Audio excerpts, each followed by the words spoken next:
think that I just come in there and look for knockoffs, and that's not the case. You know, I'm actually a sharp, smart fighter. So, well, wait, I'm here. Who wants to fight with me? I really don't care who's in front of me. I don't feel like no fighter can beat me.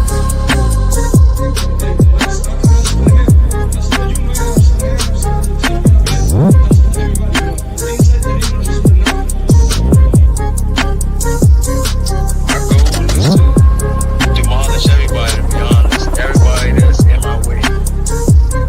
The pinnacle to any weight division is to have all the belts, all of the titles.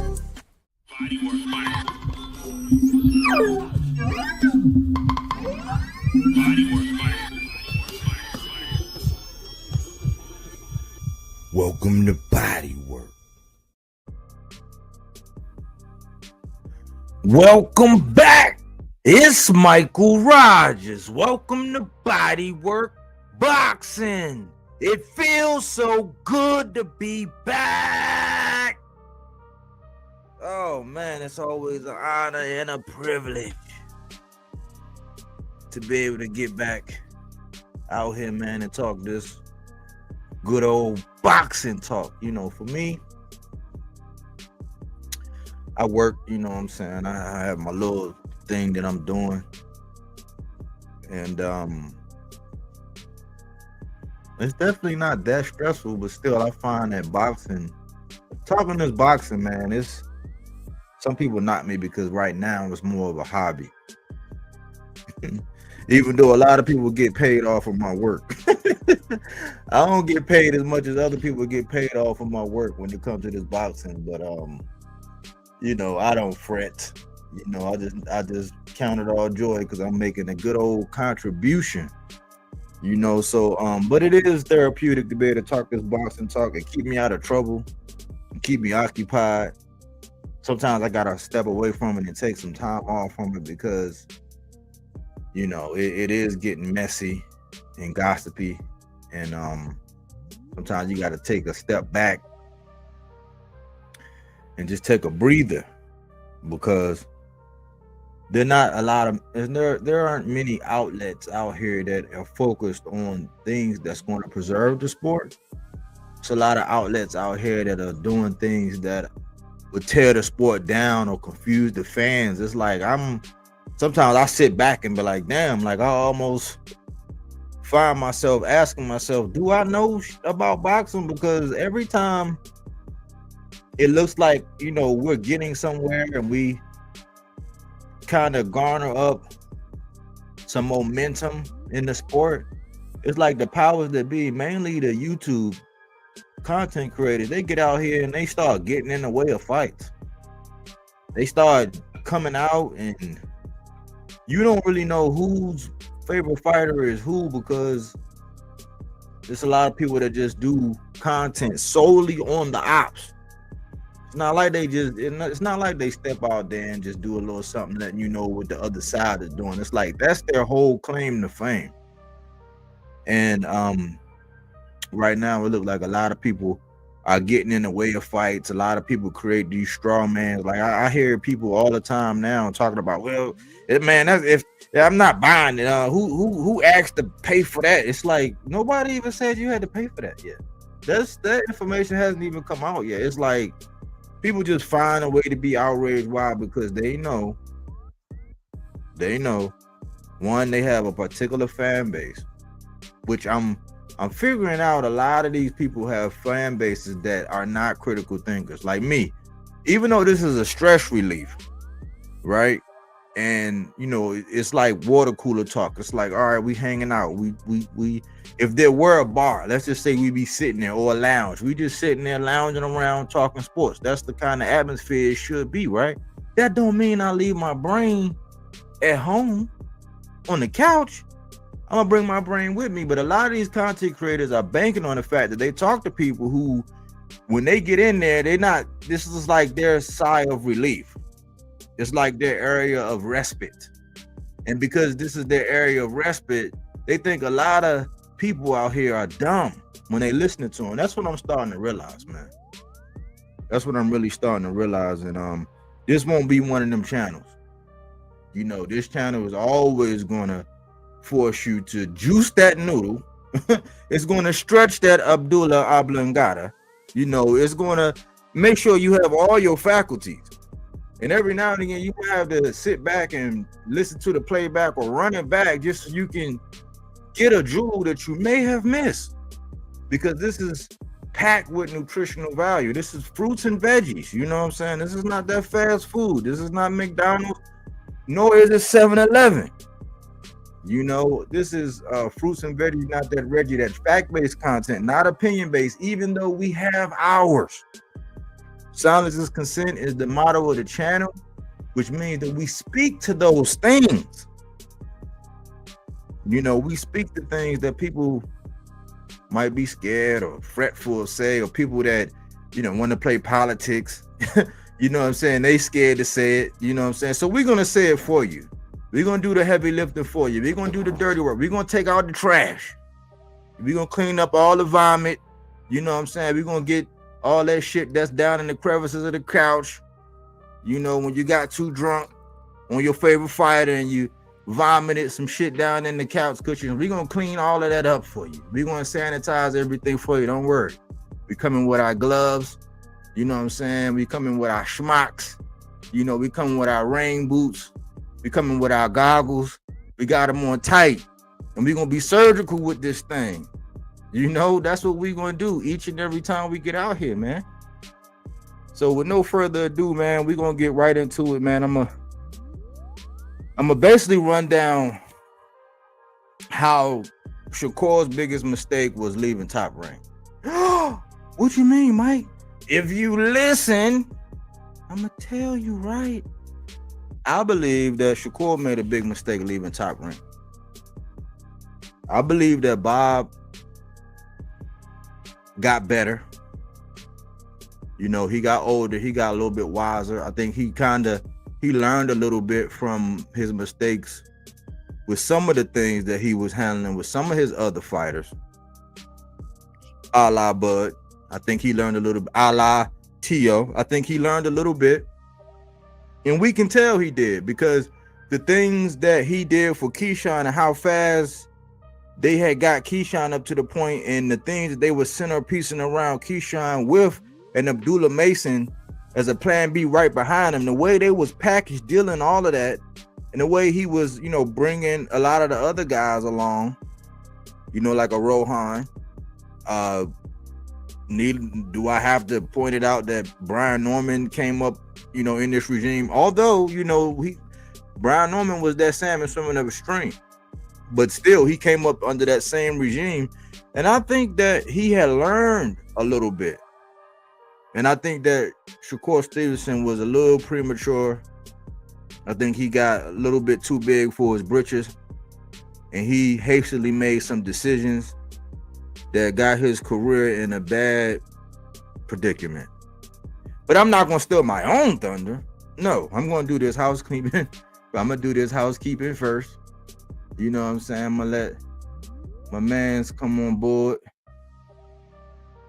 The co-pilot, you know what I'm saying?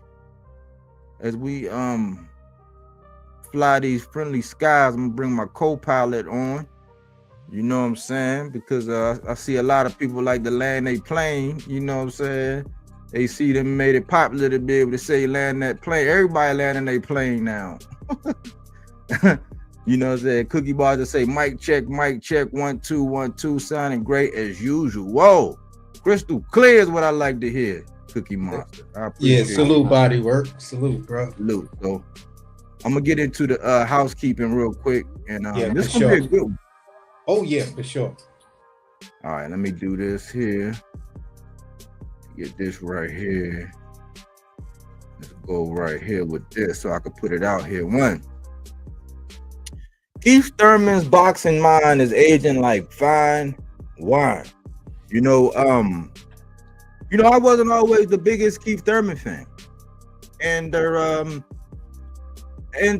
was something that I pride myself in as growth from being like a fan of particular guys and being like one-sided. You know what I'm saying? I've broken out of that. It's been a while now since I really been on that, to where it's like if I like one guy, I'm just gonna look at everything the other guy says. No, it's like now I got to put them all on the scale. You know what I'm saying? So I kind of broke away from that. So a lot of the things and reasons why I didn't really like Thurman a while ago was because I was an Earl Spence fan, and I seen how Thurman was acting towards Spence and he wasn't really trying to make that fight. You know what I'm saying? He was in the mess hall with his chest out, and unfortunately, he took Manny for granted, and he lost the strap. And that's what kind of like, man, that really tipped the scales in the welterweight division, man. Because had he held on to that strap and not let Manny get it, you know, it wouldn't have had to go through Ugas and, you know, flirt with Earl and all that. That would have Earl probably would have got that Manny Pacquiao fight just on a money fight, something he can add to his legacy, you know, a big payday. But ultimately, that equation of Earl Spence, Terrence Bud Crawford, and Keith Thurman, that triangle would have had to be completed. Where not only would Earl have had to fight Keith, but Bud would have had to fight Keith, you know, and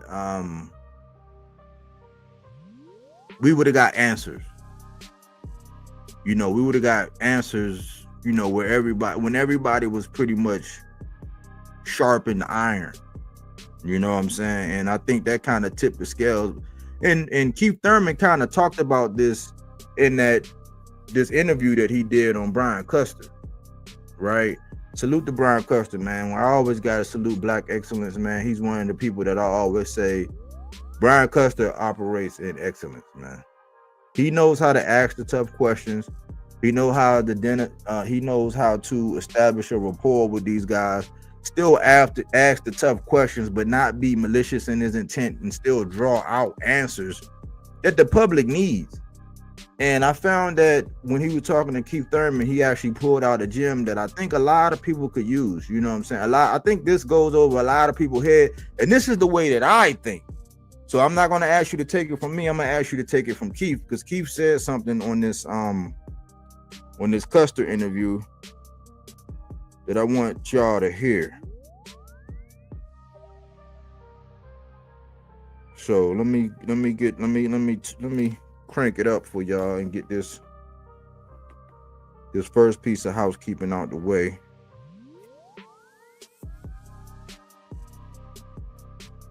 All right, here we go. And I'll protect myself at all times around this piece. Let me see. So I would not want to infringe. This is The Last Stand. You know, I'm gonna give all credit to The Last Stand for this one. Copyright disclaimer. Under Section 107 of the Copyright Act of 1976, allowance is made for fair use purposes such as criticism, comment, news reporting, teaching, scholarship, research. Fair use is use permitted by copyright statute that might otherwise be infringing. I'm not infringing, Mr. Custer. I salute. Nonprofit, educational, or personal use tips the balance in favor of fair.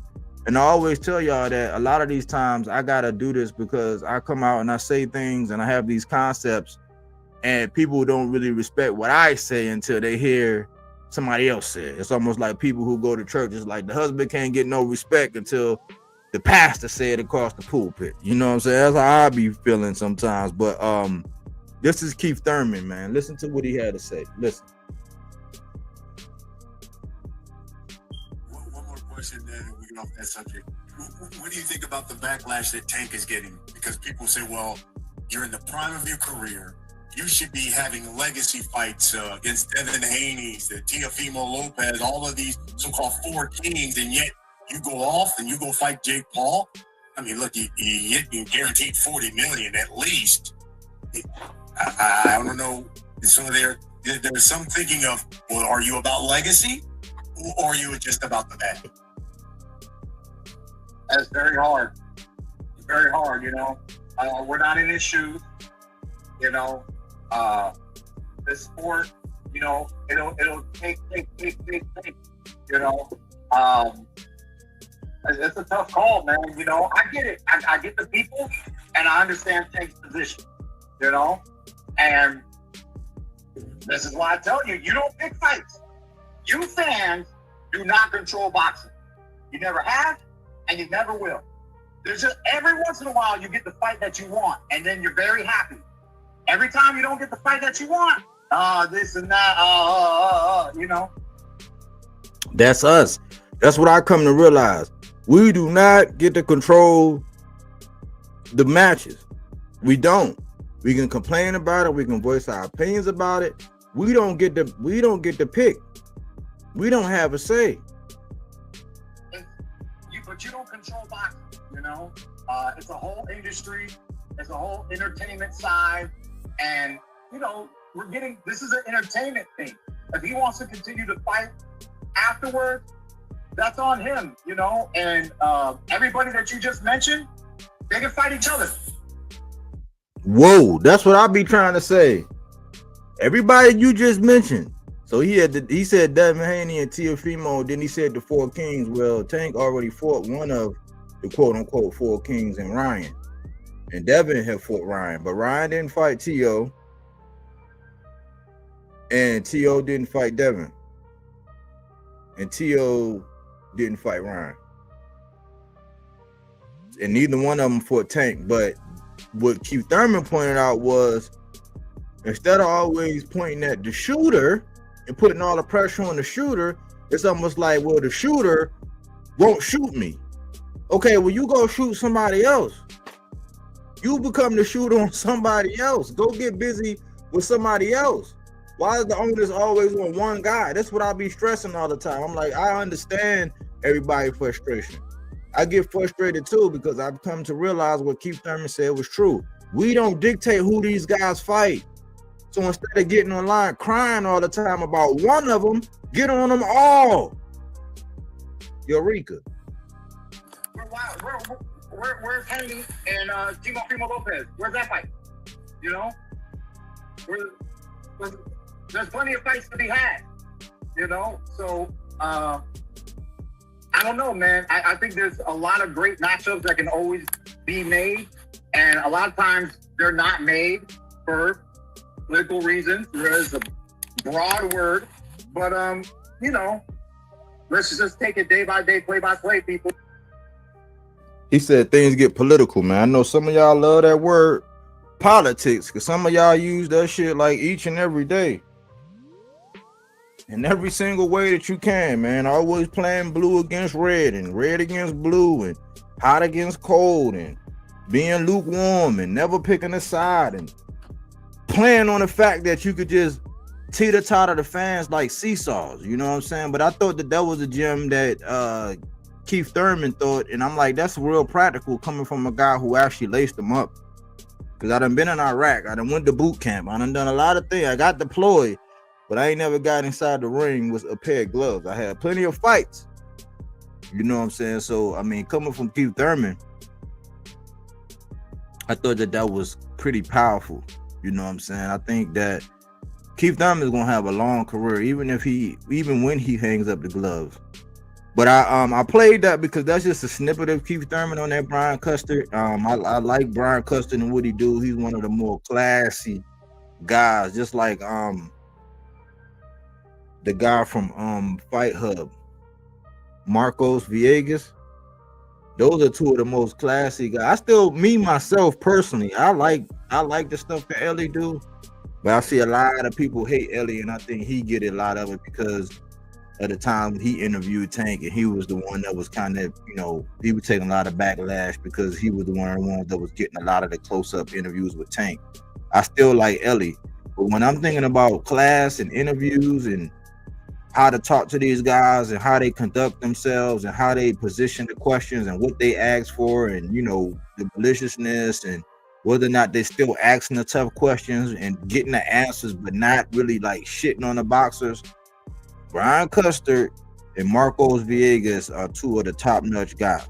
You know what I'm saying? So go back and check that interview that Keith Thurman did, and they did it right before they found out that the interview was conducted right before they found out that Fundora had got that hand contusion, you know, so that was Keith Thurman right when he, you know, he still thought the fight was going on and all that.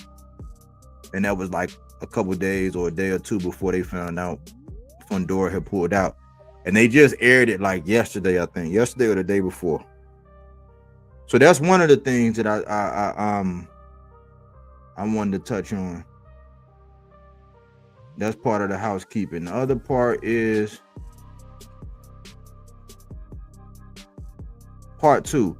Oh, the Bud and Boots only fans fear Jermell Charlo, man. Like, it's pretty.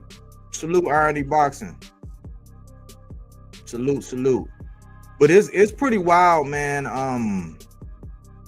It's pretty crazy how like the mindset of today's boxing has changed. Like, you would think that if somebody had a call out, if we had a big fight, right? And we did get a big fight between Bud and Canelo, right? And the guy that was the former undisputed champ at 154 pounds, right? He never got beat at 154 pounds after he got the undisputed. They took those belts from him, and that's how several of the champions that got the belts now actually were able to get them, because they was around Jermell Charlo's waist. When he went up there, he got stripped, and then after some time, they took some other belts from him. You know what I'm saying? It's like slowly but surely they stripped him. He didn't go back in there and compete and lose and get, you know, so he was still the guy at 154.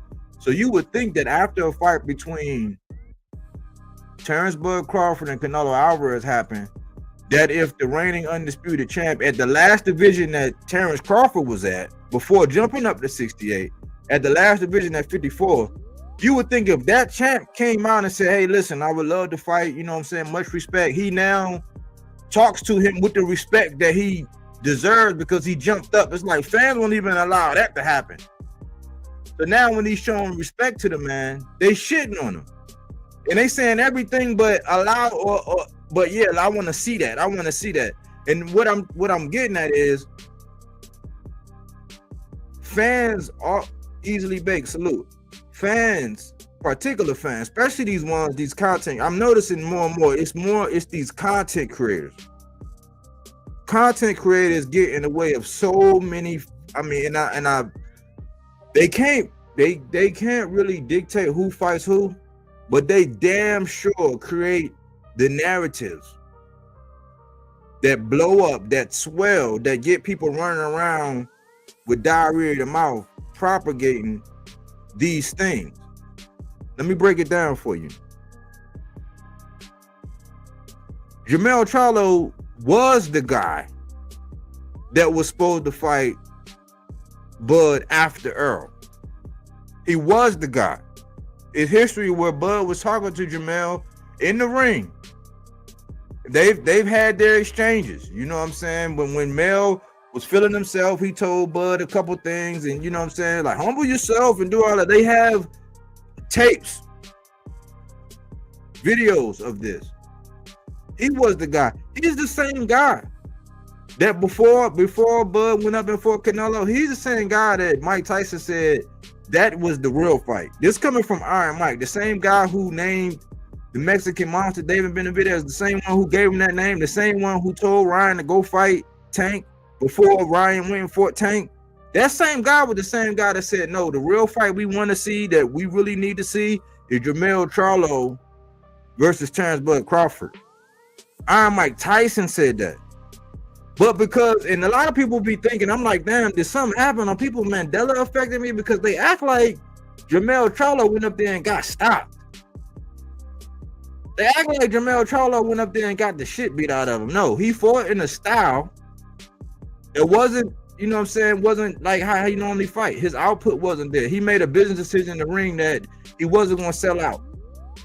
He made a business decision that he wasn't going to get knocked out. Bud went up there after seeing that, you know, this is a couple years afterwards now. Bud then went up, he did his research, he did more research. You know what I'm saying? He went up there and he handled Canelo. But I heard a guy, basically, and I called him out on the shit. He was doing a video today. I called him out on the shit, and he was saying how he was basically mocking Jermell Charlo as if Jermell Charlo ain't shit all of a sudden just because he went up. Just because he jumped up 2 weight classes and fell short, and another guy jumped up 2 weight classes and he was successful. He was basically using the triangle theory. So I called him out. I said, "Oh, so you using the triangle theory?" And he ignored me at first. And he was like, "Yeah, but I don't. Yeah, I know triangle theories. They don't triangle theory. They don't really work in boxing." And then he went on to defend this argument using the triangle theory logic.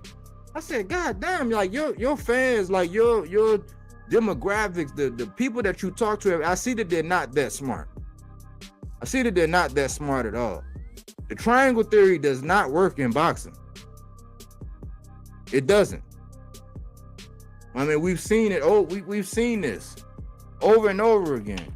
But that was the whole premise of his whole argument, and his whole thing was just to get in the way of the fight. And I said, listen, man, one thing that Bud and Boots have in common are their OnlyFans. Their OnlyFans will get out in front of a fight, and it's almost like they don't want them to fight nobody. They get out there and they will tear down every option. But then this what happens when their fighter, whether it's Bud or Boots, when they select somebody, they do everything in their power to justify the opponent. So they will get in front of a fight, dictate why the fight should not happen, and come up with 1,000 reasons as to why this one don't deserve it, and then in the same breath say that the man wasn't afforded opportunities. I'm like, you can't have it both ways. But then when they come out and announce who they fight next, they do everything to justify it. Like when it was Avenesian, the Bud OnlyFans, they justified it. They justified him leaving Errol Spence at the altar and going to go fight David Avenesian, right? They justified that shit. You know, okay, cool. He got to feed his family. He need to get his money. He need to get his bread. Okay, cool, right? And then every other fan, so the Spence fans, the Boots fans, all of the other fans in the welterweight division, you know what I'm saying, was saying, nah, man, who is this guy, man? Like, why is he? Why he getting an opportunity? No, we want undisputed. Like, we were supposed to be getting undisputed. So all of that, and then guess what happened? The Boots fans said, no, I want some David Avenesian.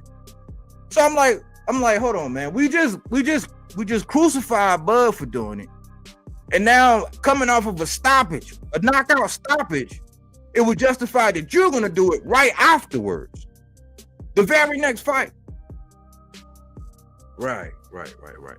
So in the same breath, man, they these Bud and Boots OnlyFans, it's almost like, man, what do y'all, if he's such easy work, because in one breath, you can't say that he just easy work.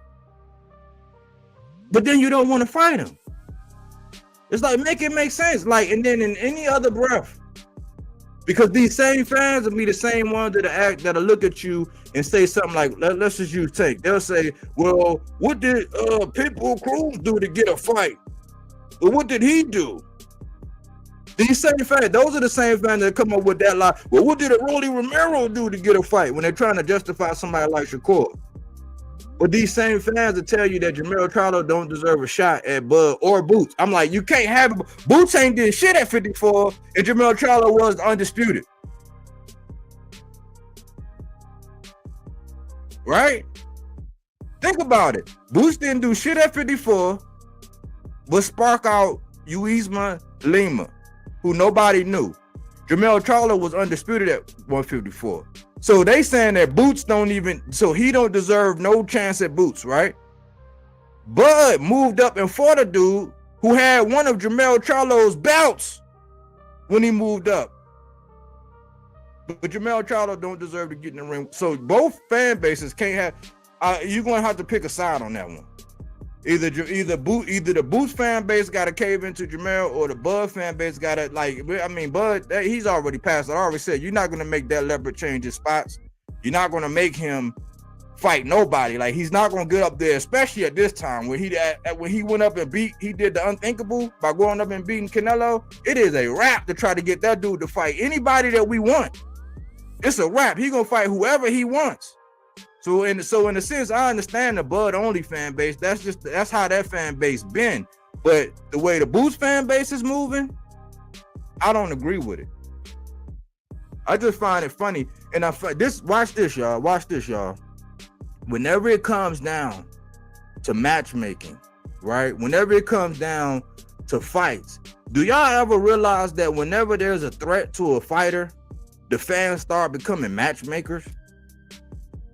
That's the golden ticket. That is the context clues as to whether or not a fight or fighter is a threat for somebody's favorite fighter.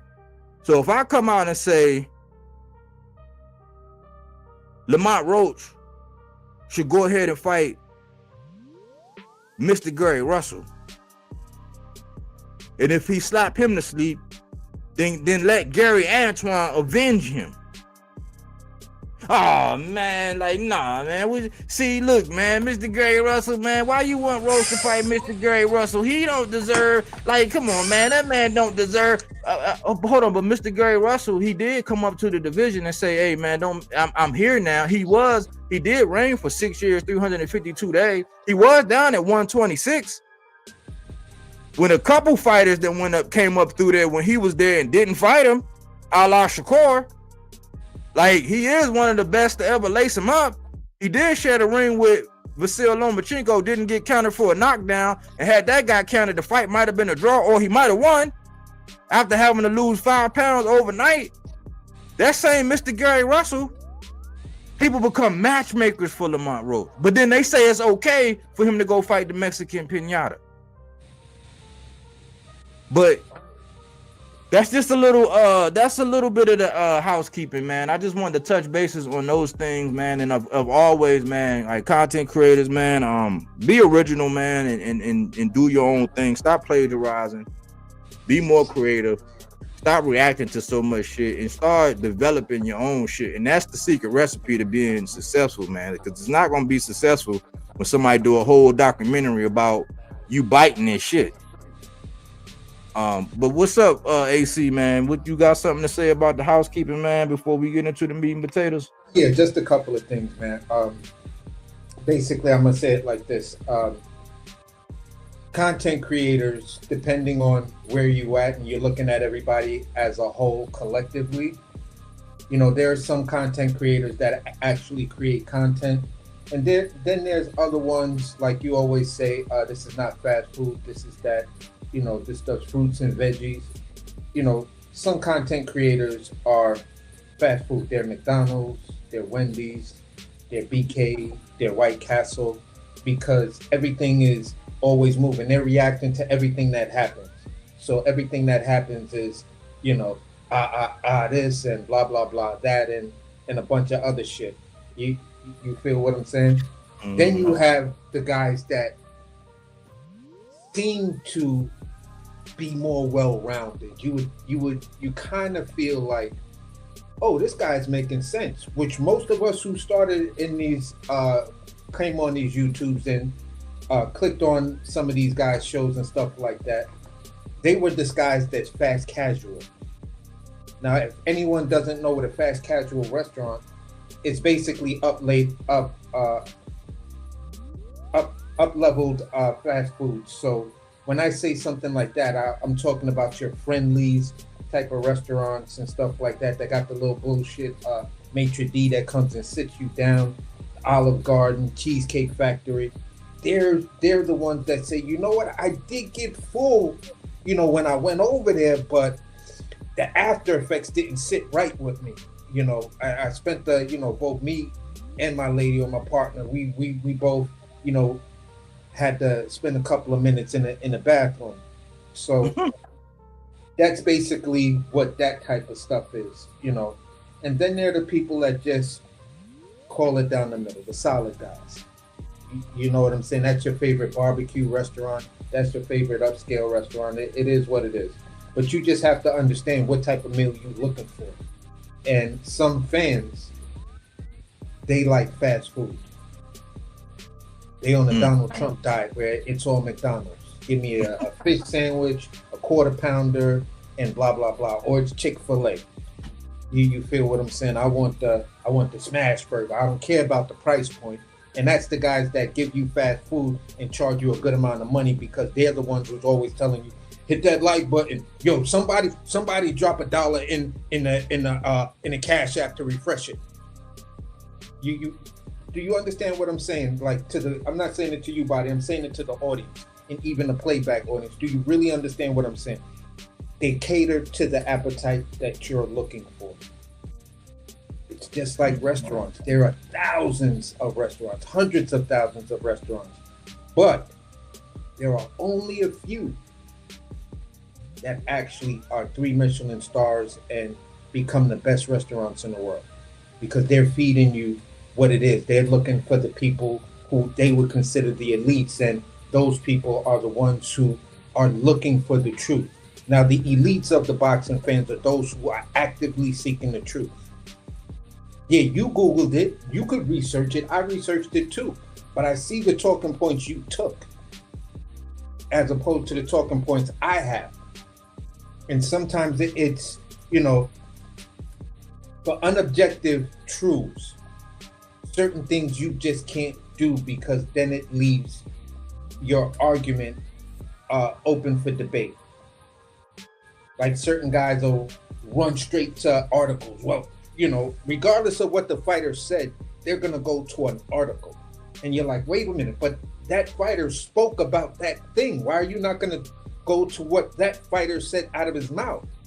But they want to go to the article because the article leads you. It feeds to the narrative. Just like you can find an article about anything in the world, subjectively, you can find an article about that, and it'll fall on two sides, pro or against, maybe in the middle. Mm-hmm. You feel what I'm saying? But that's just the way journalism is structured. You're for something, you're against something, or you're in the middle of it. You're the uncertainty. So you're just bringing it to light. Sometimes, when you're cooking on things, or when we're cooking on things, it all depends on what side of the coin we're on. And just to go back to that Keith Thurman thing where he was talking about fans don't choose it. Fans don't choose fights. You feel what I'm saying? In this era, yes, that's still 100% true. But what the fan and the YouTube has is a bit of influence. And that influence is regulated by the social media barometer. Is it heavily yay or heavily nay? Or am I hearing consistently, I don't want to see that bullshit? But you always find out most of the fights where people are like, I really don't want to see that bullshit, wind up doing the best numbers. You have to sometimes ask yourself why. Sometimes it's right on point. Nobody wanted to see that bullshit. But then there's certain fights where you just see this group of people. Nah, ain't nobody asked for that. I don't want to see that bullshit. Oh, I can't believe boxing is fucked up. They made that fight. Yeah, but why did that shit get so many views then? So at the end of the day, what I'm saying is basically this. Whatever you're looking for, whatever it is you're hungry for, it may not be a salad. It may just simply be a cheeseburger. If you want to go over there and get that cheeseburger, fine. It's okay. But when you go to channels that are actively looking for the truth, you'll get the cheeseburger, you'll get the lettuce and tomato on the side and everything. You'll get the little thing of ketchup and or mustard and or mayonnaise. You feel what I'm saying? You'll get the whole platter.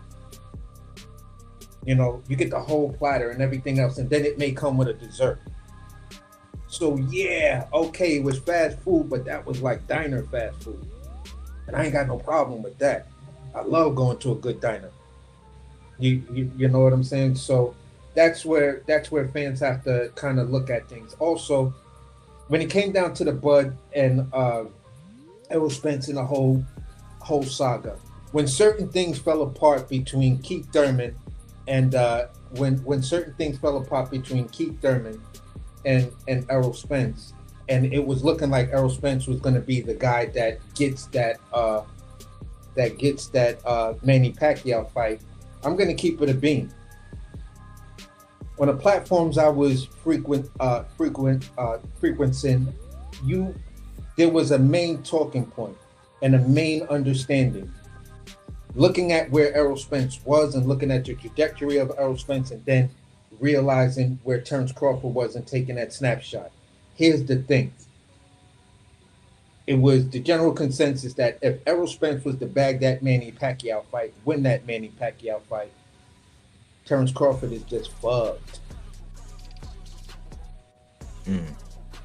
That just was a harsh reality that people, you know, the Bud fans were afraid of. Like, bro, if this dude get that, he's on the next plateau. Bud's gonna need something crazy to get him on that next plateau to even be in Errol Spence circumference to where the radar can even pick him up. And we're not talking about ground penetrating radar or nothing like that, bro. We're not even talking about a satellite. It's like, look, that man would have got that hands down. We all believed in, and we were saying, no, it's not going to be a duck. So we were automatically like, you know, forget that duck talk. Although there were some dudes that hopped on, no, that shit would be a duck because it don't matter. Terrence Crawford is yada, yada, yada. But like we will get into this other thing, you have to look at who that fighter is, where that dynamic is, and a bunch of other things that come into play, like numbers, and where those were, and where the talking points were, and where the energy was. It wasn't there. If he would have got the Pacquiao fight, more than likely, he would have forced Keith Thurman, who still had a bigger name than Bud, to fight him. So that would have been pretty much that, you know, the whole, for a minute, for a good solid minute, the whole slowing down of every bit of momentum that Terrence Crawford had. He would have been relegated to fighting the Virgil Ortiz and the Jerome Bucenis and the Stanionis and shit like that. So we understood that reality. I have to say, and this is my last point, out of that Keith Thurman interview, which I think a lot of people should go back and look at, one of the biggest plays, well, 2 points he made that really like resonated with me. One of the things he said was, he was like, yeah, when we talk about super fights these days, and when we talk about things like that, you know, for these things to be that those really, really big levels of success and everything, you needed two dance partners equal. And he was kind of actually right, because the one talking point I had was, this man is tailor-made for this dude. All he got to do is just box him. If he boxed him, he could stop him. But you saw Bernie tell Bomac tell him, you know, you don't have to exchange with this dude. Just outbox him. Just get the win. Just win, and win impressively. So that, I was like, he does have a point coming from the boxer's standpoint. He shouldn't really be impressed with that Terrence Crawford thing, knowing that he knows that man. He was raised with that man, and he knows how real that man was. So he was like, yeah, Canelo, yeah, for as great as Canelo, the media was saying Canelo was never on this dude's level. Yeah, he said he could witness the mistakes and the fact that him and Bud were U.S. alternates in the yeah. So that just let me know he, regardless of what people want to say about Thurman had a deep grounded understanding of the talent of Terrence Crawford and everyone that was there. You feel what I'm saying? So it was like, okay, I'll give you that one. Although I do still have some questions on why you made certain comments.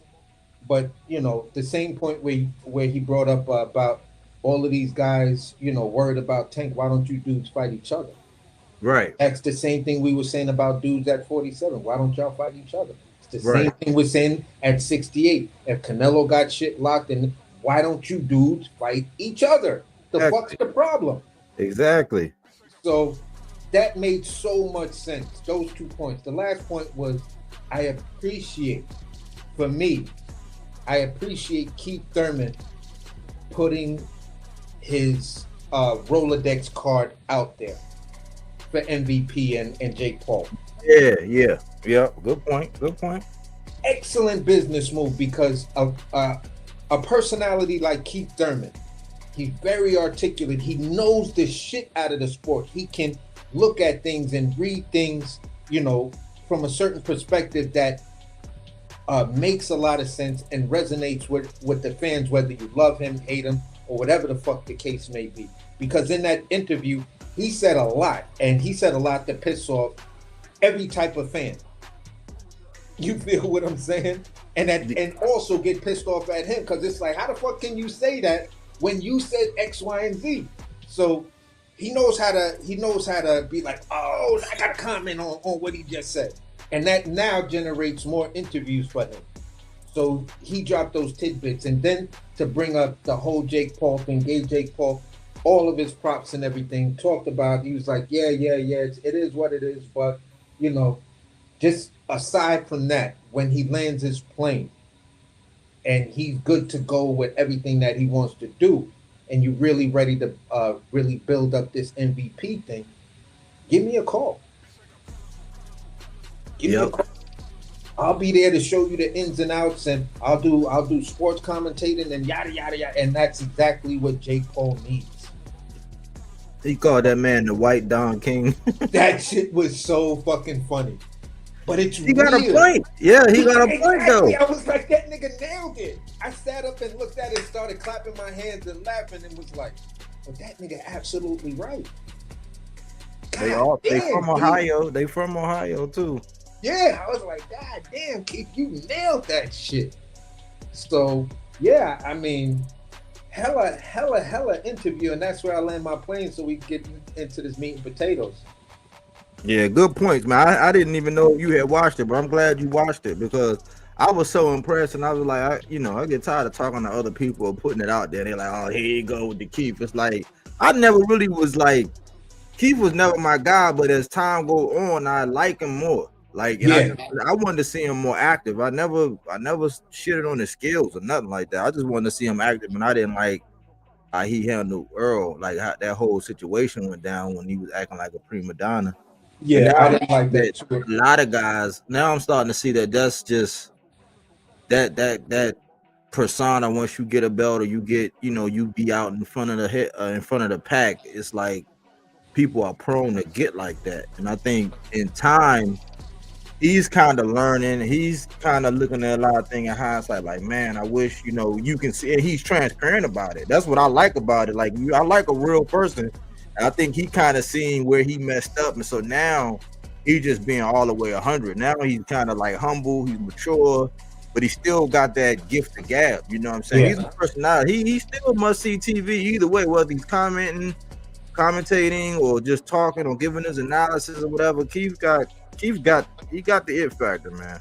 Yeah, he's got that it factor that you automatically, whether you love him, hate him, somewhere in between, he'll grab your attention. Let me hear what Keith got to say. Let me just hear what Keith got to say. Keith Thurman was a guy that I was trying to like really follow him and get on board with him, and then once he got those belts, he said the shit about Errol, and then he said the shit about Bud, and then on top of that, you're injury prone and you go out and you say the things that you said about Boots, and it's just like, all right, Keith, these are the guys right now. Manny Pacquiao, Floyd Mayweather, them dudes is gone. Yeah. You know what I'm saying? So I don't understand why you're taking this stance with those guys. Like, that made zero sense to me.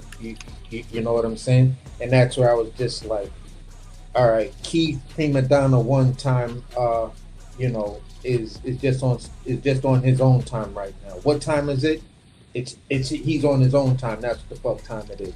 You know what I'm saying? You tell a nigga 12, he'll start debating with you like, nah, it's only 10:30. You feel what I'm saying? Yeah. So that's kind of where I felt with Keith and everything. Okay. All right. Well, shoot, let's get down to business, man. You inspired this live too, man. So you kind of ran point on this, and I said, sure, why not? Because it's something that we've been cooking on. We've been cooking on this for months and months. It's been a minute. It's been more than months now. At this point, it's been a minute where we've been peeping the moves and analyzing, whether or not this young man, made a wrong turn somewhere. And I think we both arrived at the conclusion that he did. Yeah. And let me fix this. Wrong Turn, man. This is like an episode. This is like the movie Wrong Turn, and what my goal is to do is just paint this picture and let's go through it comprehensively, because a lot of people never I see right now we're in an era of content creation where somebody hears some news, they blab it out. A couple people commented, and it's a whole bunch of okay, cool, and then somebody else come up there, and then if they got a dumb audience, they'll just pick 1 point. Like 1 point today, I'll give you an example. 1 point today was a guy. He basically took the element of Jermell Charlo saying that he was outside of his element when he went up to 168. He took that 1 point and stretched that shit into like 2 hours. Wow. Basically, because he said he was out of his element, and that some people function better outside of their element. He was like, I don't function good outside of my element. He's like, that's not my weight class. I'm going back to my weight class, and I would love to do X, Y, and Z. He took that shit and stretched it out for 2 hours. That was the whole premise. So that's the kind of people. We're not going to do that to you. Yeah. Like this is the premise here. The premise that we are at is that this was before Shakur was getting ready to leave. And I'm gonna start this timeline from the time when Shakur was getting ready to leave Top Rank, and he was looking at free agency, and we were questioning whether or not that would be the best decision, because at the time it was a 5-fight. It was reported that it was a 5-fight deal. That it was a 5-fight, $15 million deal. But there are reports, and I'm gonna show it, or at least give you a source to where there was a potential 6-fight, $18 million deal. In all actuality, that's the report. Yeah. More so I'm gonna go back, and I'm actually going to start this timeline. Let me show you. Okay, so while you're going back, just let me kind of give everybody where all of this came from. Yes, me and Body and others been cooking on this, and we were asking the question, what was Shakur? Is this a smart move if Shakur does not re-sign with Matchroom, and is he ready to move on? So then the whole Tank situation came up, and within that Tank situation, people automatically assumed that it was Tank. And throughout the thing, we've all got, we were having these debates, and it was who ducked who, and this and that. But there was one thing that was going on that all of us were missing in the heat and the uprising of the debate. Which was, what was Bob saying about all of this? Because during many other situations, people were going back and pulling out things that Bob was saying, and honing on those things, and it was just like, okay. So I was looking into figuring out what was the real reason, because people were saying, no, he never tried to do X, Y, and Z. And I'm like, okay, so the reports, the actual fights, Bob Arum even talking about these fights were good to go, and how they were progressing. And you guys are telling me he did not try to fight these two guys? No, he never even contacted them. He never even did shit. So it was just like, all right, let's put a stake in the ground. Let me do some research to try to find out, okay, this is the video I'm landing my plane on. This is the strongest evidence right here, because this is after he said a bunch of other stuff. And this is when he was talking about the November date and other things like that. And then I compiled that with the things that Bob was saying. and it just opened a whole new door that I was like, oh shit, let me holler at Body about this stuff, because he would have a better grasp and better understanding of where to search to actually continue this type of stuff and really put it together in a package. Like, I can do certain research, but I can't put together the point spread and things like that, you know, to sell it to everyone out there, because I don't have that experience. My shit will have a lot of points, but the points will be all over the place. To have it one after the other, after the other, after the other, that's a skill set that I haven't developed. And that's where I land at. Word. Good background. And we were being objective because we both like Shakur. You know what I'm saying? I think where we kind of was just like, we might have to go ahead and get off. We might have to dock right here and come scoop us back up when you back on your A game, you know, was when we started looking at the moves and we couldn't make sense of how Shakur was moving. So that's when we kind of just like, I don't know, man. Like, me personally, I actually felt like, man, closely following the guy, watching all his moves, taking up for him when, you know, certain groups was coming at him for certain things, like being in the trenches, like arguing and debating with people and setting people straight over Shakur. It got to the point to where I'm like, man, I don't even know this guy that I'm defending. It's like, how am I going to defend this guy that I really don't know? Like, not granted, I don't know him, but from what I've seen in the points I was making in his defense, it was like, well, right now he's moving in a way to where I can't justify the move. So if I can't justify your moves, I'm not going to like back you. So we're going to start right here. We're going to go back to November 16th of 2023. And that's when he got the vacant. And that was the belt that Devin dropped. And that's when he fought Edwin De Los Santos for that vacant. It was a lackluster fight. Shakur had some ailments. This is like when we really started figuring out that he really had this hand thing, that it started becoming more of a talking point.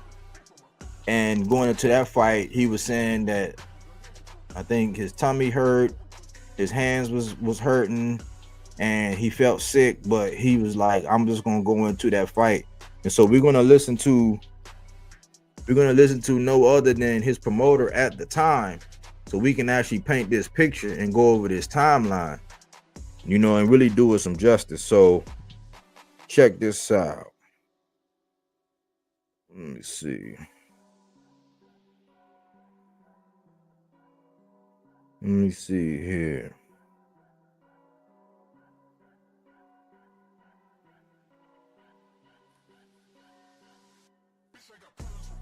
That's not one.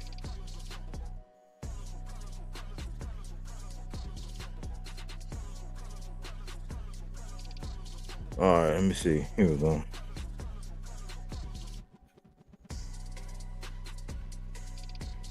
Remember, I already cited fair use, so this is for teaching and scholarship and research, y'all.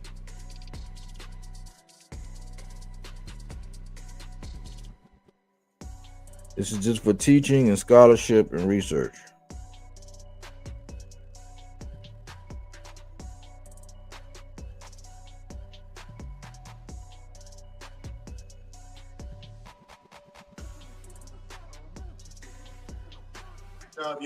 Using that Formula One fight week, and I'm sure the plan is the same, to do it the same for Super Bowl week.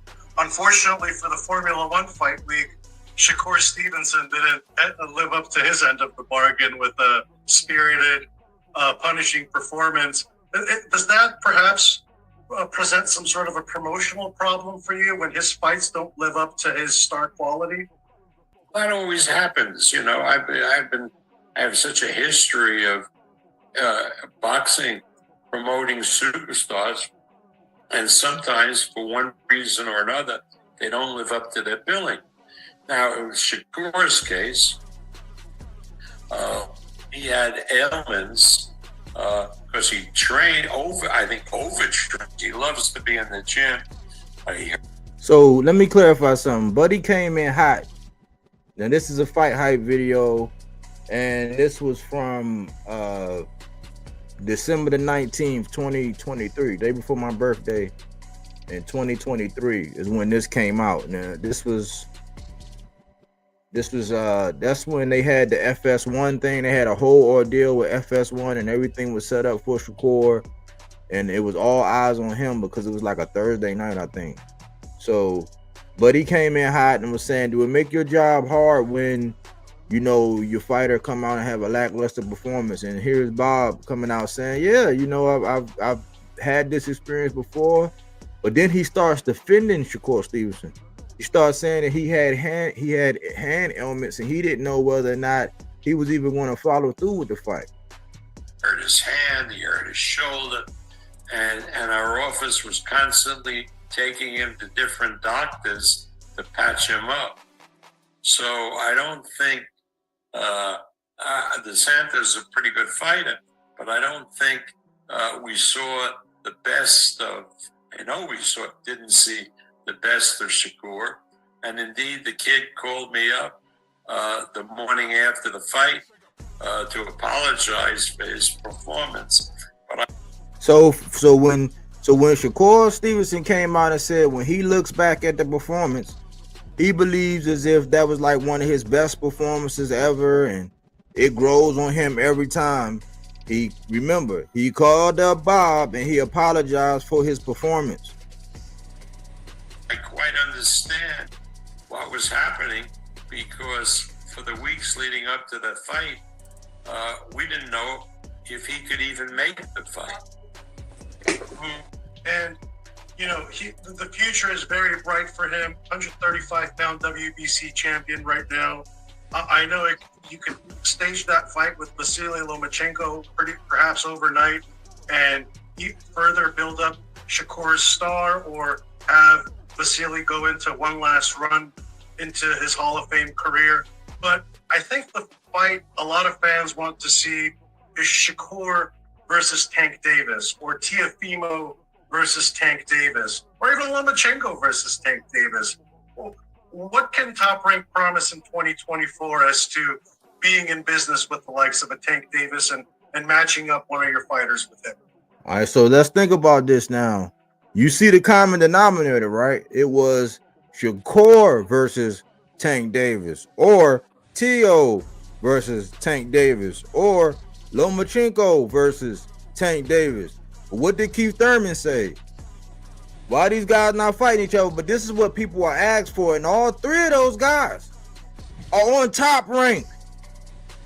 Well, Tank Davis is an excellent fighter, and he's a big attraction. So sure, we would like to match any of the guys that you've mentioned against Tank Davis and see how well they would do. I like our guys to win the fight, but that's why they do the fights, right? Mm-hmm. So again, we're open to any. So Bob, being a promoter that he is, he gonna say that he like Shakur to beat Tank, he like Teo to beat Tank, he like Loma to beat Tank. But you gotta think those fights never happen now. But let's continue. That, and the way it'll probably happen, where everything is happening, is the Saudis, who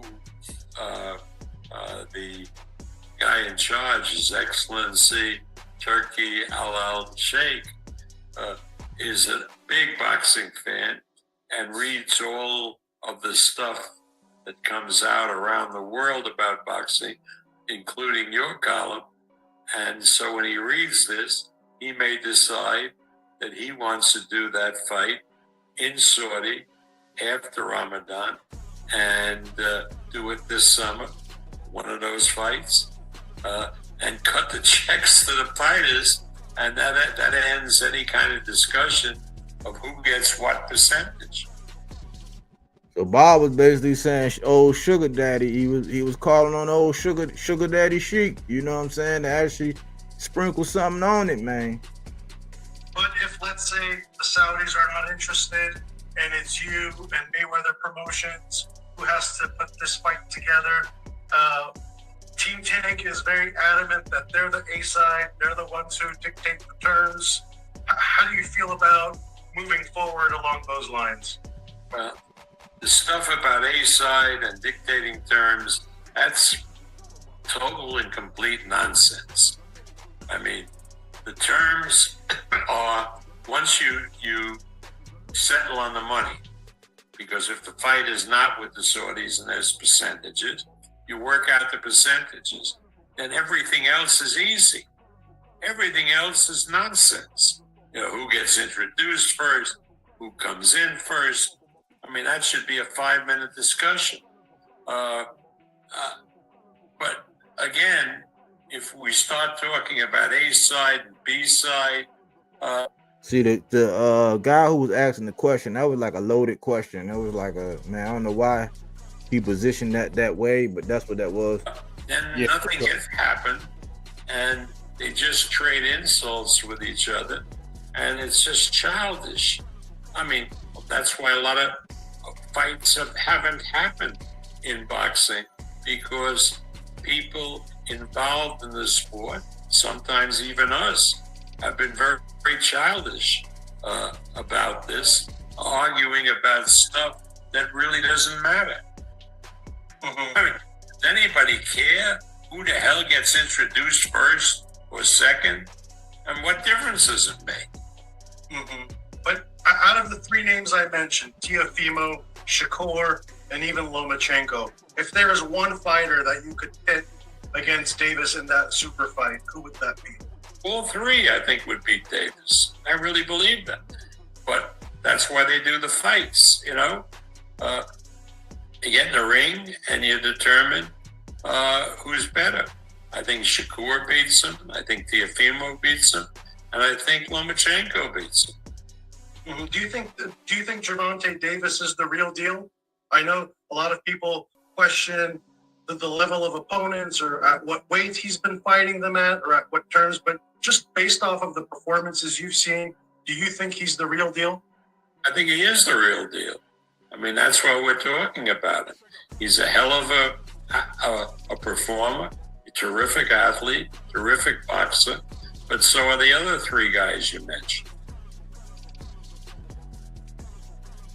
So that's the first joint right there, and that was after the fight with De Los Santos. So that was Bob. It was pretty interesting, man, where Bob was saying that he was open and interested in making the fights, and that was, like I said, that was in December. That was like a month and 3 days after Shakur actually won that belt at 135. Now, in regards to 621, we fast forward to 621 when Shakur pretty much shitted on Bob.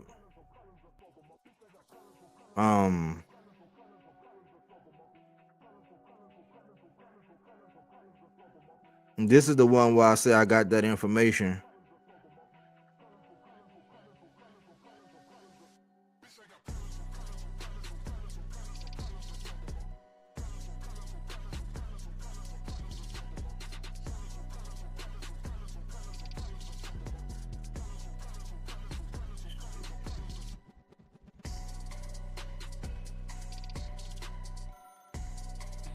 But yeah, the consistent tone is Bob is letting them know that, yeah, I have no problem with making these big fights. I don't mind doing the cross promotion, but let's not get caught up in the stupid shit of the fight not happening because somebody wants to be adamant on the A side.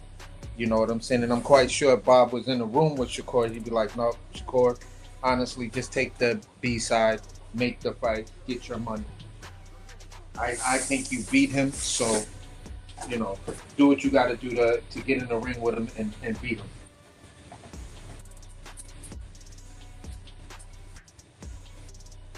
Yeah. Let me go into this one right here. Boxing News 24. Shakur Stevenson blasts Bob Arum. Bob Arum claims Top Rank stifled career growth. Now, this was June 21st, 2024. This is the next step on the timeline. Shakur Stevenson roasted promoter Bob Arum for comments he made in an interview this week, suggesting that he has no options in his free agency other than Top Rank. After Shakur's last fight against Edwin De Los Santos in November, he might not have a lot of interest from other promotional companies now that he's entering the free agent market after his fight against Artem Harutyunyan on July 6th in Newark, New Jersey. A defensive style in an aggressive era. Shakur feels there will be a huge stampede for his services as a free agent, but he could be kidding himself. Not many promoters will want to pour money into a defensive fighter with a non-TV friendly fighting style, which is bad for ratings and could jeopardize a company's spot with a broadcaster. Now I'm gonna warn y'all, like, this article is a little slanted. Like they put some cayenne pepper on this, but we're gonna read it. This is who is this? This is Nation Vegas. So just keep that in mind. Stevenson, 21-0, 10 KOs, WBC lightweight champion, says he doesn't like how his career has slowed under Top Rank's guidance since he moved up to 135. He feels that they should have gotten him fights against Vasily Lomachenko and George Kambosos. Top Rank likely chose not to offer Shakur Lomachenko and Kambosos once they heard him lavishing praise on PBC, dropping hints that he was heading there once his contract ended. They had to have heard the gushing Shakur was doing about PBC and whatever desire they had of putting him in with one of his big names at 135. That killed it. 2016 Olympic silver medalist Shakur, 26, insists that he's going to be a legendary fighter, and that a fight between him and Gervonta Tank Davis will be one of the biggest fights in boxing when it happens. Unfortunately, Shakur isn't performing like a fighter who would be legendary, and Davis wants nothing to do with fighting him due to his ultra defensive style of fighting. Defensive fighters are avoided in this era of boxing, especially if they lack popularity with mainstream fans like Shakur. Being popular with a small group of ultra loyal fighters is not enough. Shakur belongs in a different era where fighters like himself were celebrated. Fans didn't mind dumping their cash on watching hit and run guys. It's bad for a promotional company to use a defensive fighter and risk messing up a deal with their broadcasters, especially if it's one as good as gold like ESPN. Fans' tastes have changed, and they now spend their money more wisely on exciting fighters and ignoring the boring ones. If there were a time machine that could take Shakur back to the Mayweather era, he would fit in perfectly, but not in this generation. He's an odd duck. Unfulfilled potential and frustrations with Top Rank. I got the best seat in the house with free agency. We all know that me and Tank is going to be the biggest fight for years to come, and I think that any promoter or anybody will be involved when that happens, said Shakur Stevenson to Fight Hub TV when asked about his being a promotional free agent with his contract with Top Rank expiring in the next fight on July 6th against Artem Harutyunyan. Whatever promoter Shakur signs with, they could regret their decision later because he's never going to change his fighting style to be an entertaining fighter. Stevenson is already set in his ways, and if he tries to change his fighting style, his opposition will cook him because he's too fragile. Bob Arum was basically trying to say Top Rank or nothing, said Shakur about promoter Bob Arum of Top Rank's recent interview, where he suggests that Al Heyman of PBC wasn't looking to sign new fighters, and that Matchroom promoter Eddie Hearn had told him that he wouldn't pay Stevenson the kind of money that Arum was. I remember that. I remember, like me, I'm taking a pause from this article.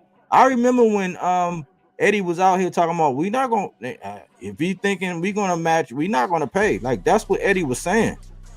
If Shakur leaves Top Rank, he could find himself fighting once a year on PBC on undercard slots because they're not likely going to risk putting him in main events and screw up their deal with Amazon Prime. With Shakur bringing in poor ratings, he'd be a cancer for PBC. He was basically putting it out there that I don't got no other options out there but Top Rank, and go see the market and go come back and see us. And then he was saying conversations that he and Eddie Hearn were allegedly having. We don't know if it's true or not, said Shakur. Matchroom promoter Eddie Hearn indeed told Arum that he wouldn't pay Shakur the same kind of money that Arum had. Hearn isn't going to hemorrhage money on a defensive fighter like Shakur on the zone with his fights bringing in only minimum subscribers. Eddie doesn't need that kind of aggravation. I think Bob should just shut up and allow the people that's running his company to run his company because he's not even running his own company. I don't know. I don't count nothing out. It's business, said Shakur when asked if he thinks he could return to Top Rank. It's not Top Rank's fault that Shakur's performance in his fights have failed to take his career to the next level. If Shakur had been knocking out most of his opponents the way Gervonta Davis has, he'd be a pay-per-view star right now and would have the pick of the litter in terms of other promotional companies he could sign with. Top Rank wouldn't let Shakur leave in a million years if he had a 30-0, 28 knockout record like Tank Davis, and he would have already fought Lomachenko, Kambosos, and Ryan Garcia by now. Misjudging his worth. The same way they look at it is the same way I look at it. If the business makes sense, then yeah. If the business don't make sense, then there's no point. I know my worth. I know in the years to come, I'm going to be one of the most legendary fighters to ever do it. That's my worth, said Shakur. The problem is that Shakur doesn't know his worth and fails to understand that his defensive safety first fighting style places him in the who needs him club. So since moving up to 135, he's never gotten any of the big fights he feels he deserves.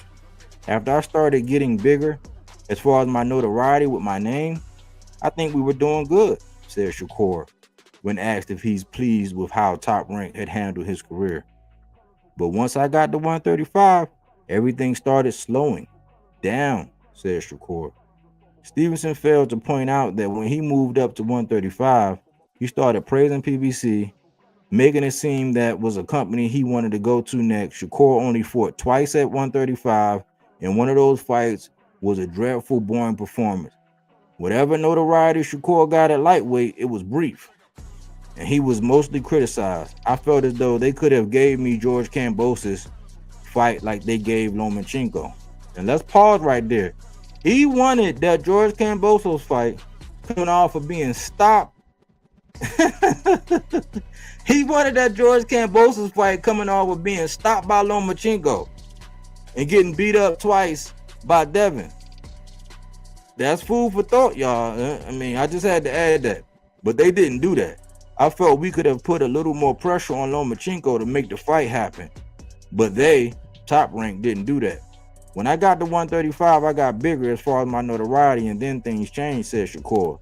When Shakur got to 135, Top Rank matched him against a tomato can, Shushiro Yoshino, and then put him in with the big puncher Edwin De Los Santos, and he was awful in that fight. Shakur ran all night and was booed loudly by the fans of the T-Mobile, who continued booing him as he left the ring.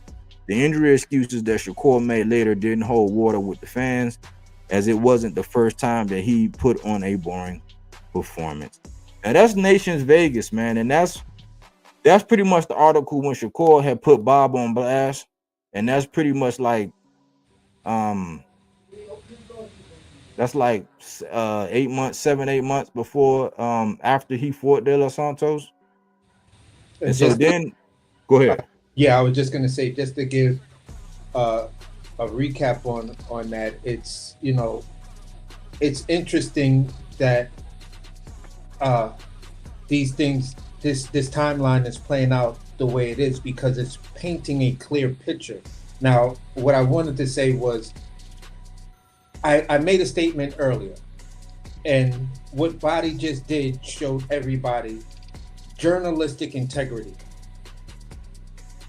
And when you picked out an article, you read the article and said, yes, this article goes to prove my point, but if I read the whole article, it is heavily skewed in one direction, and you let the audience know. And that's all they can ask. All right, this is the heavily skewed article.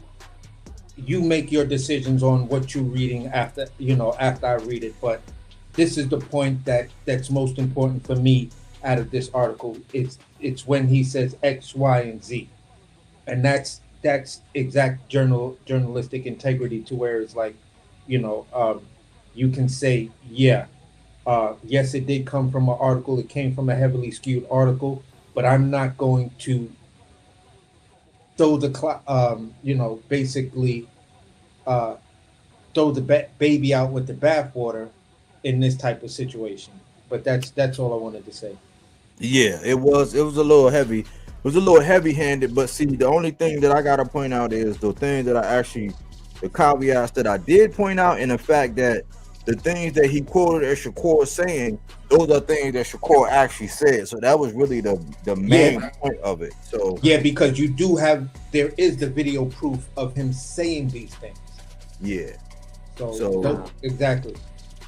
So the next thing was on July the 6th.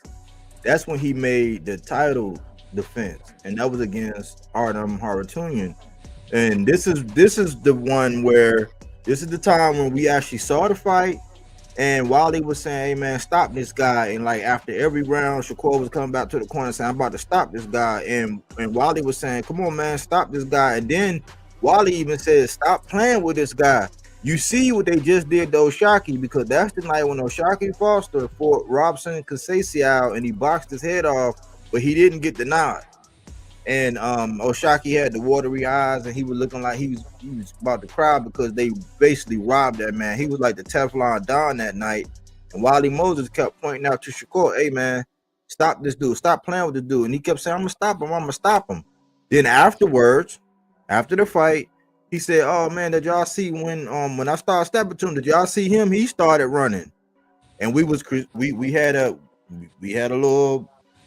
live, and we was basically critiquing the performance, and everybody was saying, "What y'all think?" And some people was like, "Oh well, he got a defense under his belt," and that's the same time when Shakur Stevenson basically said, "Nah, man, Arum, he punched hard." Now you gotta mind you, Arum had just came off of a loss to Frank Martin. With Frank Martin, they say Frank Martin eked by, but Frank Martin actually dropped him. So keep this theme in mind, where Shakur don't mind fighting fighters coming off of a loss. This is where I'm going to be putting in my little things that I noticed about a fighter that I was heavily campaigning and supporting. When I started noticing, I'm like, hold on, man, one of these things where you don't mind fighting a guy coming straight off of a loss. I can see if two fighters are coming off of a loss and they trying to get a get back.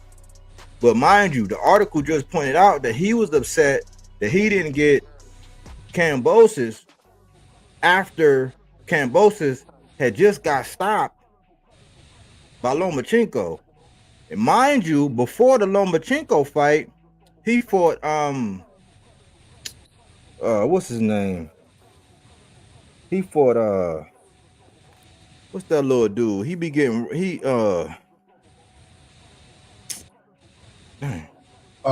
we talk about, Shakur? No, Kambosos. Kambosos had fought another dude, and he basically lost, but he got the nod, and he got beat up in that fight, and then he got stopped by Maxie Hughes. Yeah. So look, this is the thing. He got beat up twice by Devin. He got beat up. He got paws put on him by Maxie Hughes, but they gave him the nod. He fought Lomachenko and got stopped. Shakur wanted to fight Kambosos. He was upset that they didn't give him Kambosos. He wanted Loma and Kambosos. I understand Loma, but he wanted Kambosos. We're gonna parking lot that. Keep that in mind. Salute Aaron Jones. Yo. We just going down this timeline. Okay, so I'm painting the picture. So this is after the Arum Haratunian. The night when he fought Artem Harutyunyan on this timeline, this is when he was that's that same fight. That was his last fight. So that's when he actually touched free agency. So we was all speculating because people had heard about the offers. Some people were saying it was 5 fights, 15 mil. I don't like to get in their pockets. I'm just doing this for educational purpose. I don't care about. I'm just doing this. I'm putting it out there so that y'all know what we're talking about and y'all can actually speak responsibly about this when you look at this. And when you hear people like when we start discussing Shakur and we be like, nah, we be bringing up our points. I want you to understand this from our perspective and how we're looking at it. That's why we're doing this whole live to actually put this into context going forward. Or when you go out and about and you hear people making all this stuff like people just be hating on Shakur, that's not so. That's why we're doing this. So the next thing was just the reports about the Top Rank offers. So that came down to July. So now he's a free agent already. And this is July the 19th. So let me go over that. Give me 1 second. I'm almost there.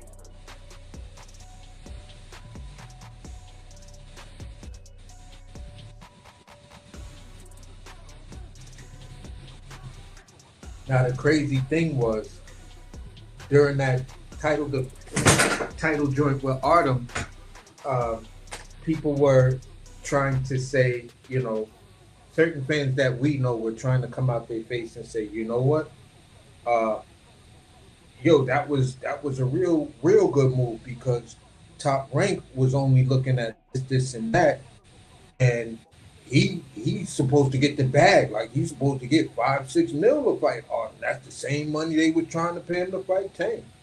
And it's just like, okay, I hear what you're saying, but he was signed to the Zone, right? And dudes was like, yeah, okay, so you didn't see that video when Eddie made the statement that he wasn't going to pay him the same type of money Top Rank was paying him. So how did you come to that conclusion? What proof do you have that shows that, you know, this is what it is?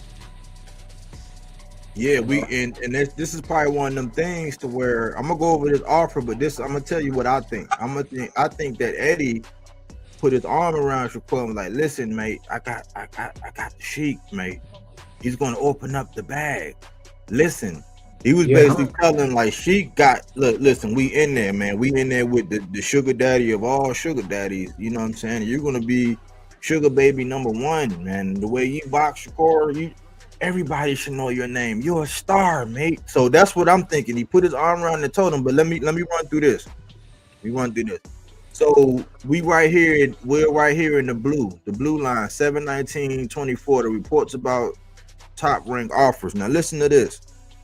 Top promoter pulls out of trying to sign Shakur Stevenson. You don't fight for the fans is what they called it. By Toby Morgan. This was July 19th, 2024.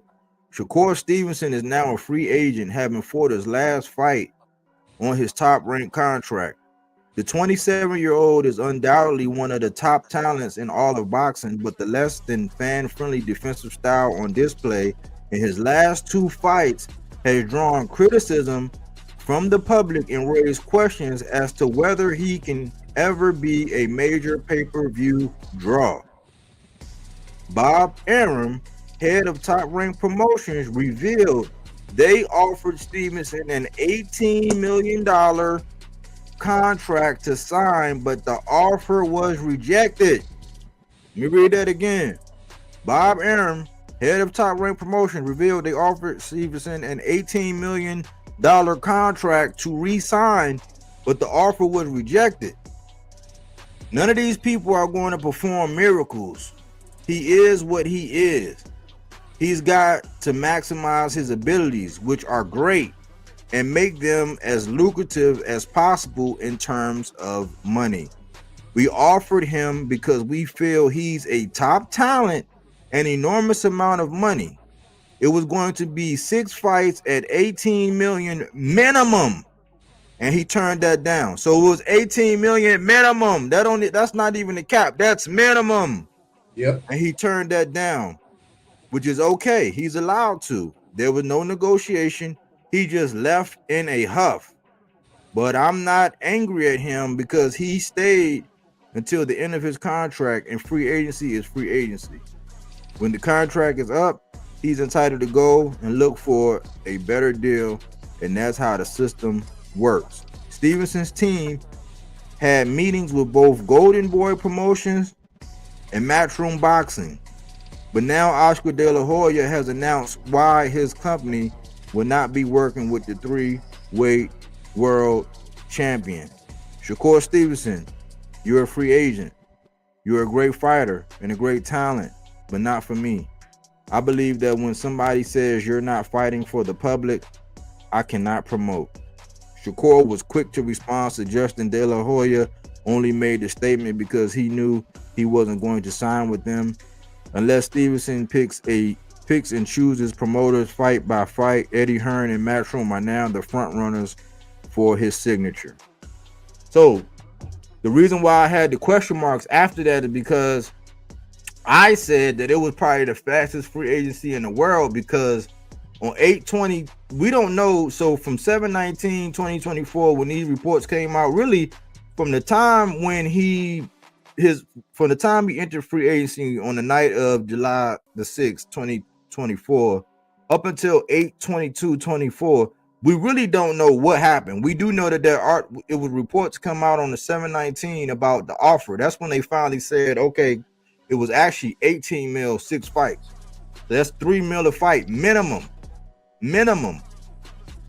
right? So on 8/22/2024, that's when the Matchroom deal was announced, and that's when they announced that already. So 8/22/2024 was when they not only announced that he was signed with Matchroom, but they was already on deck for Joe Cordina for October the 12th, 2024. Guess what? Joe Cordina was a weight division below. He was a weight division below, just like he was a weight division below, and he was coming off of a stoppage loss. That's why we would all sit around the water cooler having these talks, and we was like, nah, man, like Joe Cordina, like why would you announce? And then you got to look at it, like, look, he announced that he was with the announcement came out on 8/22. They was going to fight on October 12th. So August to September, that's 1 month. September to October, that's 2 months, and that's the 22nd and the 12th. That's 8 days shy of 2 months. So in less than 2 months, like how much of a training camp, how much, like that shows you the level of competition and the fact that he was willing to go into that fight. But guess what? He wound up getting hurt. He wound up busting up his phalanges while training. So we don't get nothing. So from that time, so from his last, so that fight from De Los Santos all the way up until February 22nd, where it was supposed to be Floyd Schofield, 8 months had went by, and we had a Joe Cordina on the table. He get hurt, that's scratch. He go to a Josh Padley. Now the controversy around that fight was the guy that AC be looking at, JD Herrera, was him and Kurt Scobie was allegedly the two other fighters when Schofield was allegedly sick or got tapped on the shoulder or whatever you want to fill in the blank with. Kurt Scobie and Jadier Herrera, that southpaw, that Cuban southpaw that's living over there in United Arab Emirates, those were the two options. And he chose Josh Padley, who at the time was not a full-time boxer. He was an electrician. So, and they get mad. I don't know why they get mad when people say, oh, he fought an electrician. By trade. Put some respect on that man. That man was an electrician. He earned that title. Anybody can't be an electrician. That just happened to be his trade. That's how he made a living at the time. He wasn't full-time. So people got mad because we said that, and Josh Padley actually went 9 rounds with him. Am I missing anything, AC?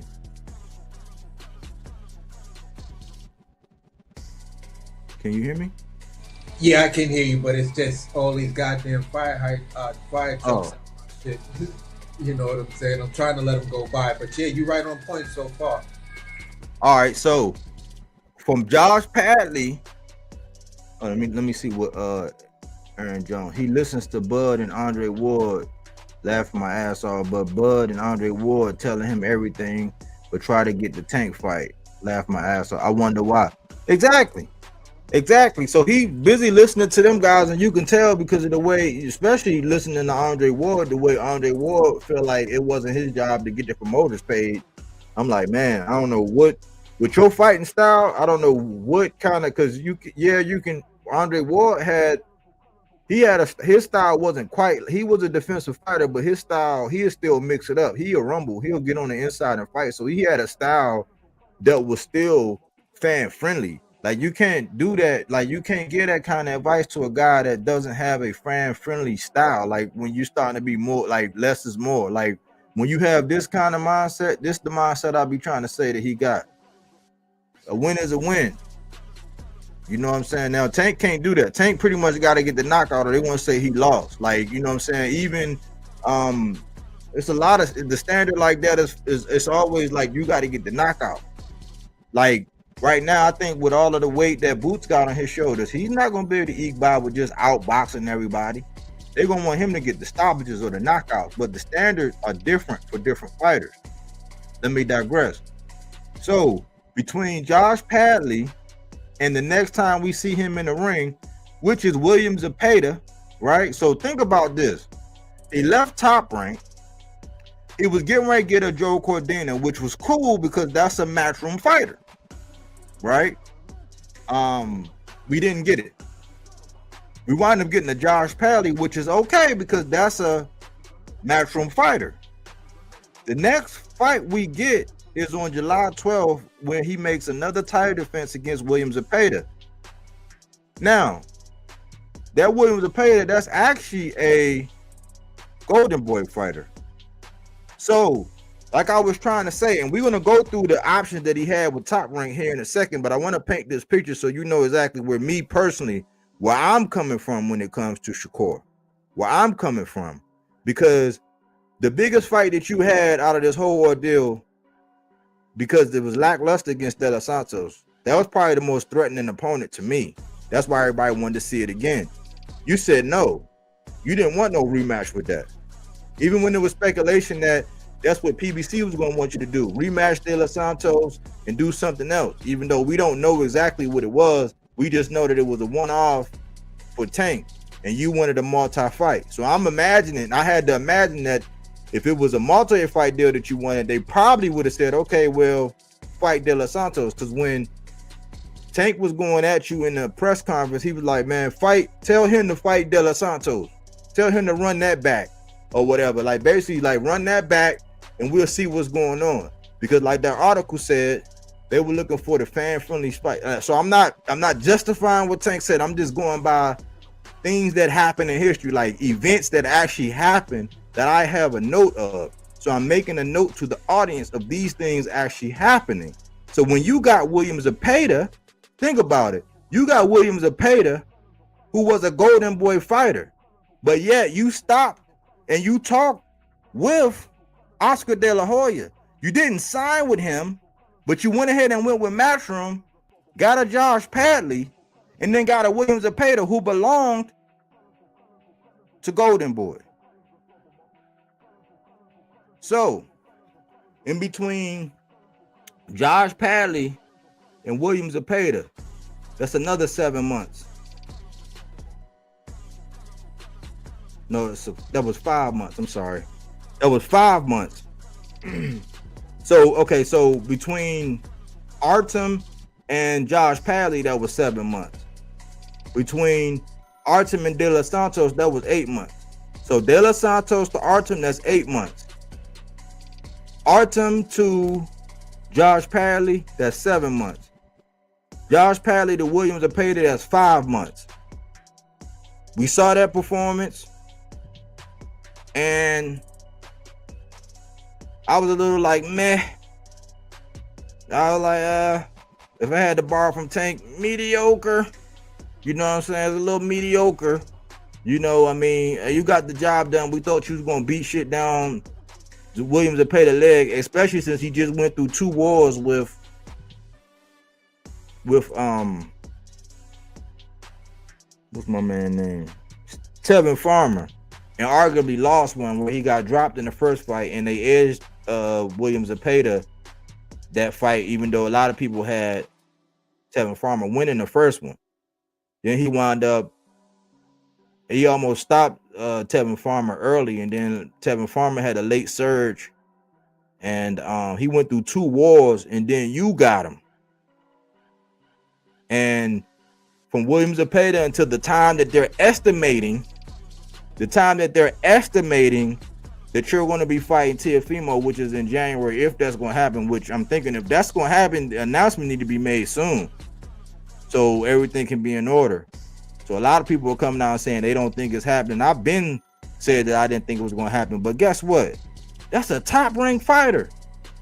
So you mean to tell me you left Top Rank to go take one fight with Matchroom, another fight with Golden Boy, and come full circle to fight a top-ranked fighter? God damn. I ain't no genius. I ain't no genius. Because listen, this is the other thing. Now that's the timeline. But let me cook a little bit more. Because me and AC, we went over this ad nauseum a couple times, because when there was a 5-fight deal, we guesstimated the names, but I actually have more of an educated analysis as to who those names would be and why it would have been these names. Work with me. A lot of people say it was 5 fights, 15 mil, but now we know it was 6 fights, 18 mil minimum. One, we know because Tim Bradley came out and spilled the beans, and I can play the audio if you want, but Tim Bradley came out and said that Navarrete had a signed contract with Shakur Stevenson's name. He said he never heard back and he don't know what happened. The reason why I believe that is because who fought for the vacant the vacant WBO? Yeah, who fought for the vacant WBO? It was Emmanuel Navarrete and Ivan Baranchyk. That's who fought for it, and Baranchyk wound up putting hands and feet on Navarrete for that title. So we know, because I can play the audio if you want. I'll put it out there. I'll play it, but I've played it several times on this channel where Tim Bradley spilled the beans and said that Navarrete had a signed contract with Shakur Stevenson's name on it. The other fight, let me see. Thomas Hill, Bodywork, my good brethren. What it do with your champ? What's going on, Thomas Hill?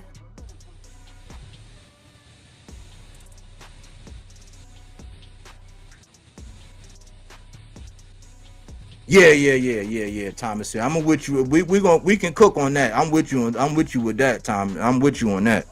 I'm with you on that. But so one of the fights was going to be Navarrete, right? And Navarrete teeter-tottered between 30 and 35. Because he fought Conceição. Shakur was a common opponent with Conceição. Guess who else was a common opponent?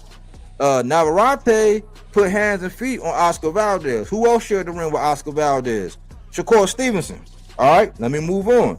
Jermaine Ortiz was another guy that came out and said that he had a signed contract with Shakur's name on it. The reason why I believe that is because on the February the 18th of 2024, Jermaine Ortiz fought Tio, arguably beat him, but they gave him the nod. And on 9/15/2023, about 5 months before that, he fought Antonio Moran. Guess who else he fought? Jermaine Ortiz also fought Lomachenko. Guess who else fought Lomachenko? Teofimo Lopez. So I believe Jermaine Ortiz when he said it, and when they asked him why that fight didn't happen, he said he got tired of waiting. He said he got tired of waiting for Shakur, and then the Tio fight came up. He said he had to take the Tio fight, but Jermaine Ortiz had a contract to fight Shakur Stevenson. In the fight before that, around the timeline when they would have fought, he had fought Antonio Moran, and he was at 137. He weighed in at 137. Another one, Baranchek. Why do I say Baranchek?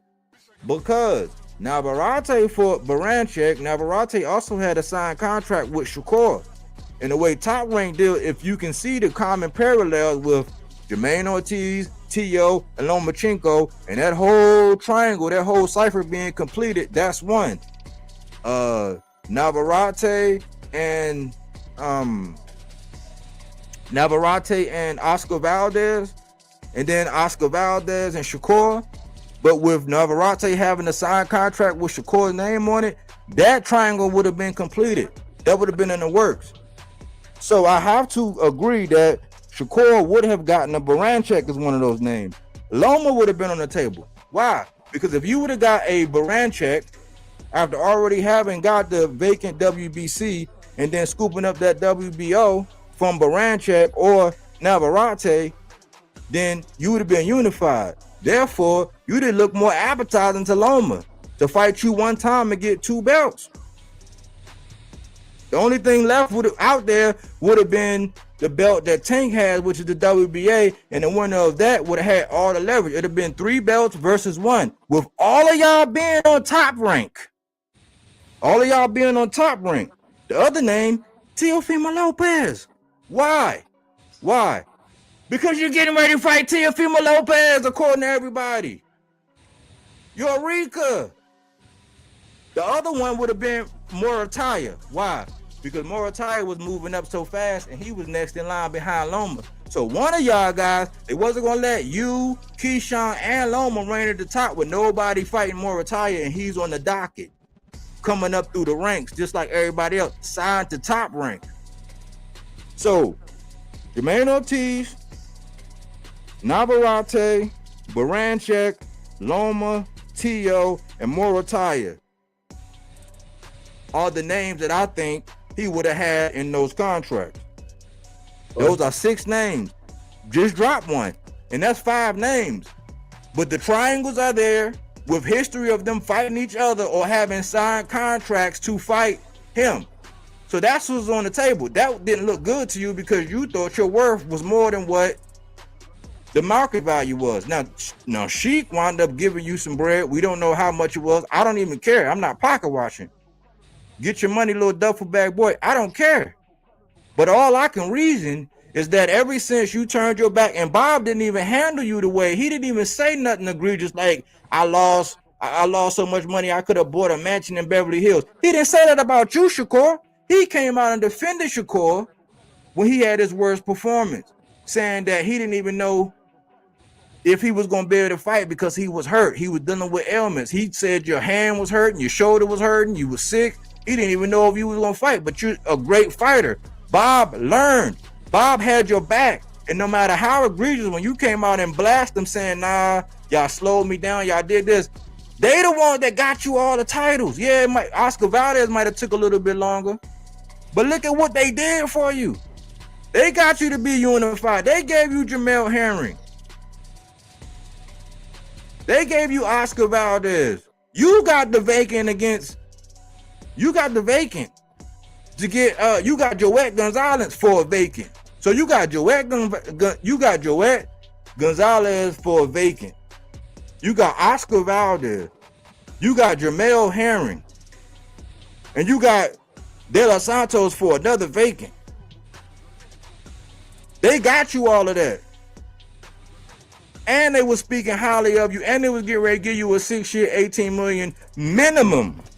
Meaning that's the least amount you would have got. So that at the very least, you would have got $3 million plus whatever they was going to put on it. And ever since then, it looked like your career been spiraling out of control. And we come full circle to where you just fought a Golden Boy fighter and you allegedly getting ready to fight another top ranked fighter. My question is, you left to go fight who? Josh Padley. I think I made my case, but what you got to say about that, AC? Well, I have to say it like this.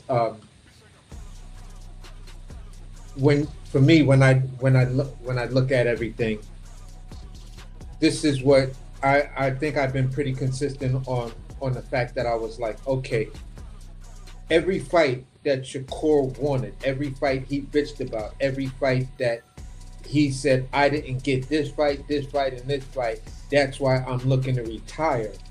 All of those fights were actually offered to him. So the biggest takeaway for me is, okay, after everything we're looking at and everything we're investigating, the bottom line question to any Shakur fan is, did he want the fights? Did he duck the fights? Or was all of this, like y'all would say, smart business move? Or did he lie to you? Was he disingenuous about certain things that he was saying? A little misleading. And I'm being nice about what I'm saying. So for me, when I look at it, I can point out at different instances where he was in interviews as of late and he's saying certain things that are absolutely not true. Now, Bob has, from all account and all appearances, it looked like Bob was trying to do right by Shakur Stevenson. But Shakur Stevenson was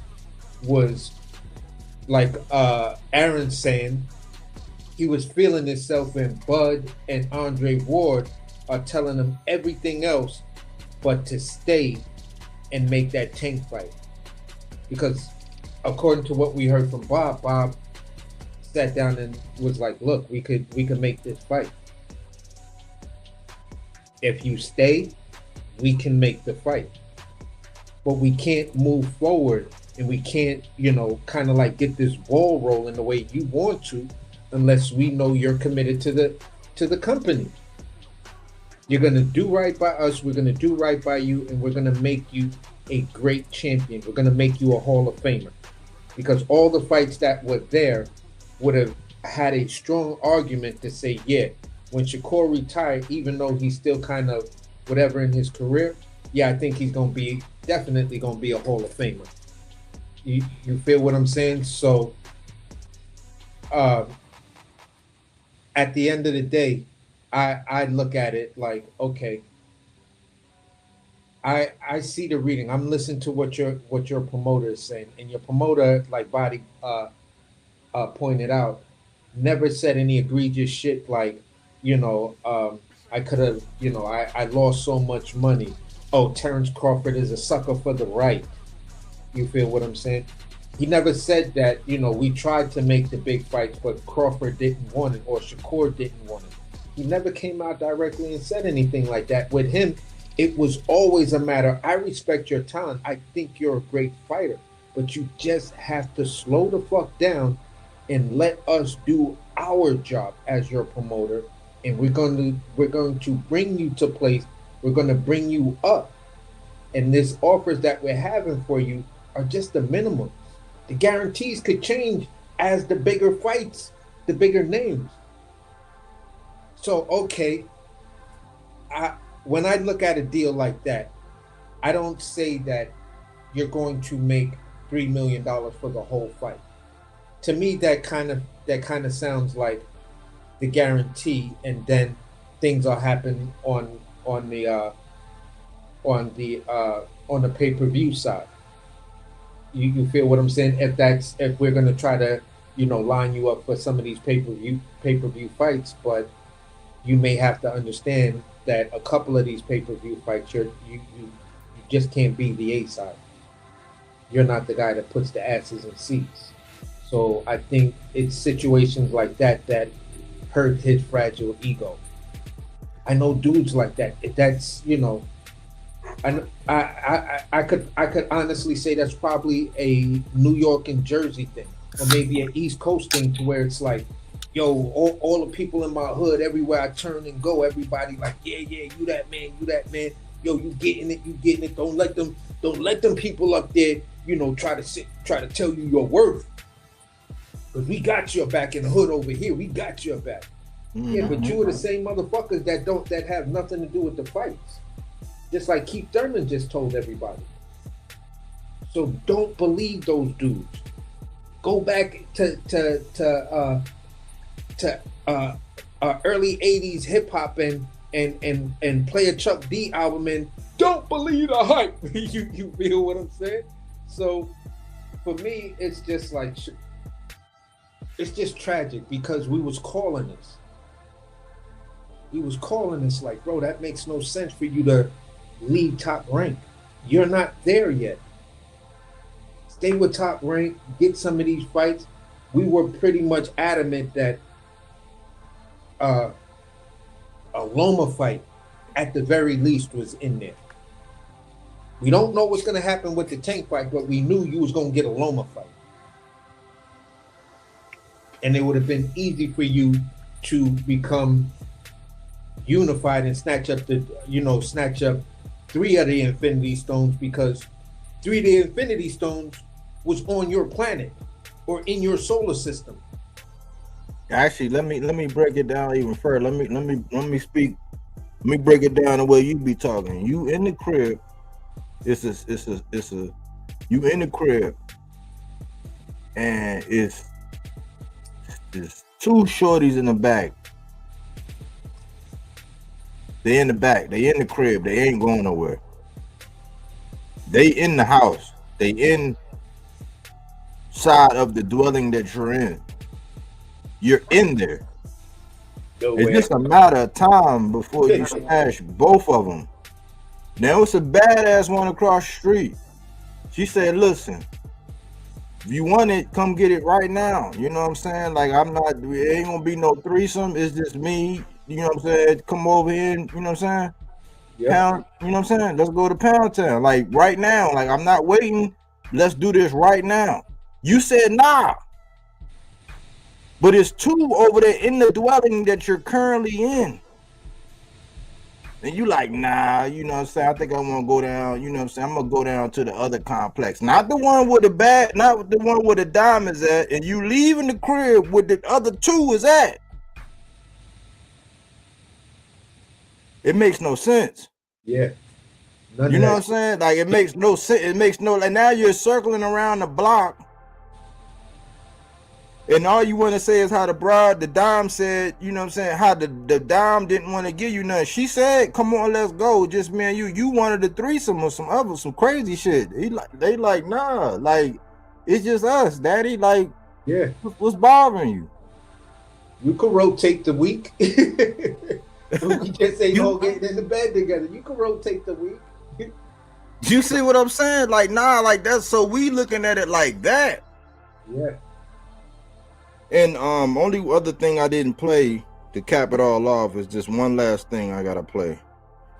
Just to cap this all off, man, and make it make sense, so we do all the way thorough. We be all the way thorough with it, man. I thought this was a thorough ass live right here. This the other one. Hi, Bob, the legendary Bob Arum. I'm Johnny Boy Boxing with Fight Hub. I just want to ask you about Shakur'S Stevenson. How likely is it that Shakur will get the fight with Gervonta Tank Davis? Have you been in talks with them? Is it really difficult to deal with the PBC? Well, see, that's a loaded question. This is why I be trying to say when people be saying they don't have a bias, but why do they throw these kind of questions? And salute to Johnny Boy for getting the interview. Salute. But is it difficult to deal with the PBC and all this? Just like, and people be saying, oh, nobody got nothing against the PBC. It's like, no, there's an inherent bias against the PBC. Yep. Like, we heard the other dude and how he was phrasing his questions. We heard the article, and then, you know, you hear this, and these are multiple sources. The answer to that is no. We haven't talked to the BBC about Gervonta Davis because Shakur'S contract ends with this July fight.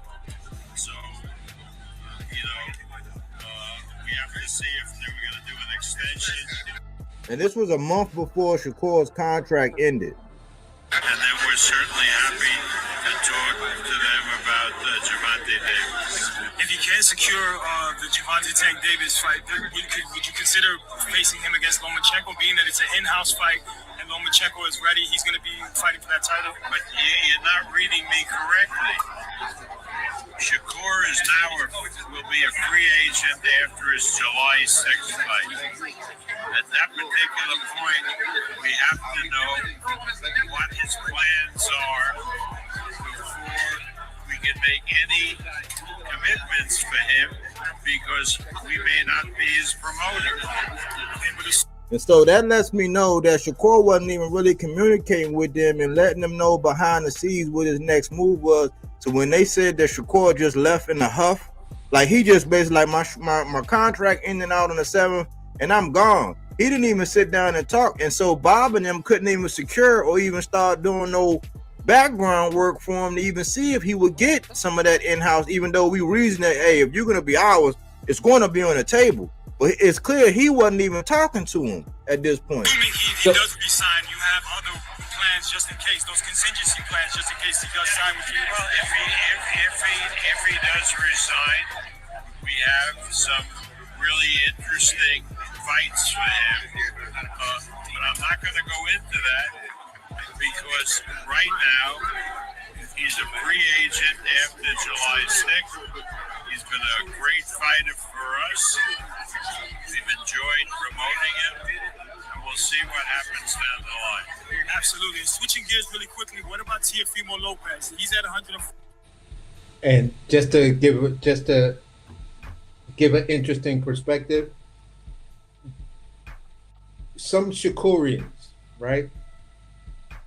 That know about what Bob just said right there, they'll completely ignore everything he said and say, see, when Shakur said that Tank and them never reached out to him, listen to what Bob said. Bob said he never talked to PBC about a Tank versus Shakur fight. So where you dudes is getting this from?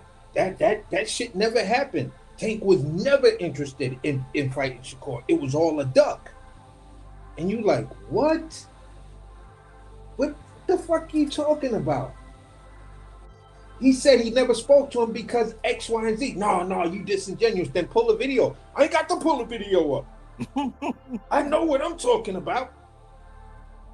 You pull a video up. I'm like, yo, I'm not on your joint. So how can people see it? So you go through that. What's up, AJ? Yeah, good point, AC. What's up, Aaron Jones? What's up, AC? What's up, Mike, man? What's good, bro? What's up, man? Yeah, bro. No, I was on mute for so long because it's just crazy that SGA couldn't get one assist after 2 overtimes. But anyway, yeah, man. Well, AC, you know, like a couple years ago, Bob Arum out his mouth did say that not people like you or me or Bodywork, but he did say boxer fans are some of the dumbest fans ever. Not because of intelligence, it's just that you could say something to them and they so dumb that they'll run with it, try to trick it's like, it's all these games being played, man. It's sad, bro, because I try not to, because, it's some Tank fans out there that, like, give him a bad name, like, especially on Twitter. Mm-hmm. But, I try to shy away from, like, I don't really try to defend Tank. I just try to show people, like, bro, they playing a lot of games with this boxing stuff. That's why it'll never be number one, because everybody it's like crabs in a barrel. Everybody trying to, like, be that guy as far as the boxers, and then on the flip side, the promoters, they trying to make that guy. They not trying to make these big fights and all this, that, and the third, man. It's sad because Steven Espinosa told that man to his face, and this is piggyback off you, Bodywork. He's told that man to his face, Tank said he wanted to fight you, and we tried to contact your team, and they said he was interested at the time, and he in front of Sway in the morning, and who else was in that room? He tried to play so know-it-all, like he knew what was going on. He was like, "What? No, what? No, man, no, that's not true. We gotta make sure everything is said right and all that." Yeah, cause he know for a fact they tried. He said it himself, bro.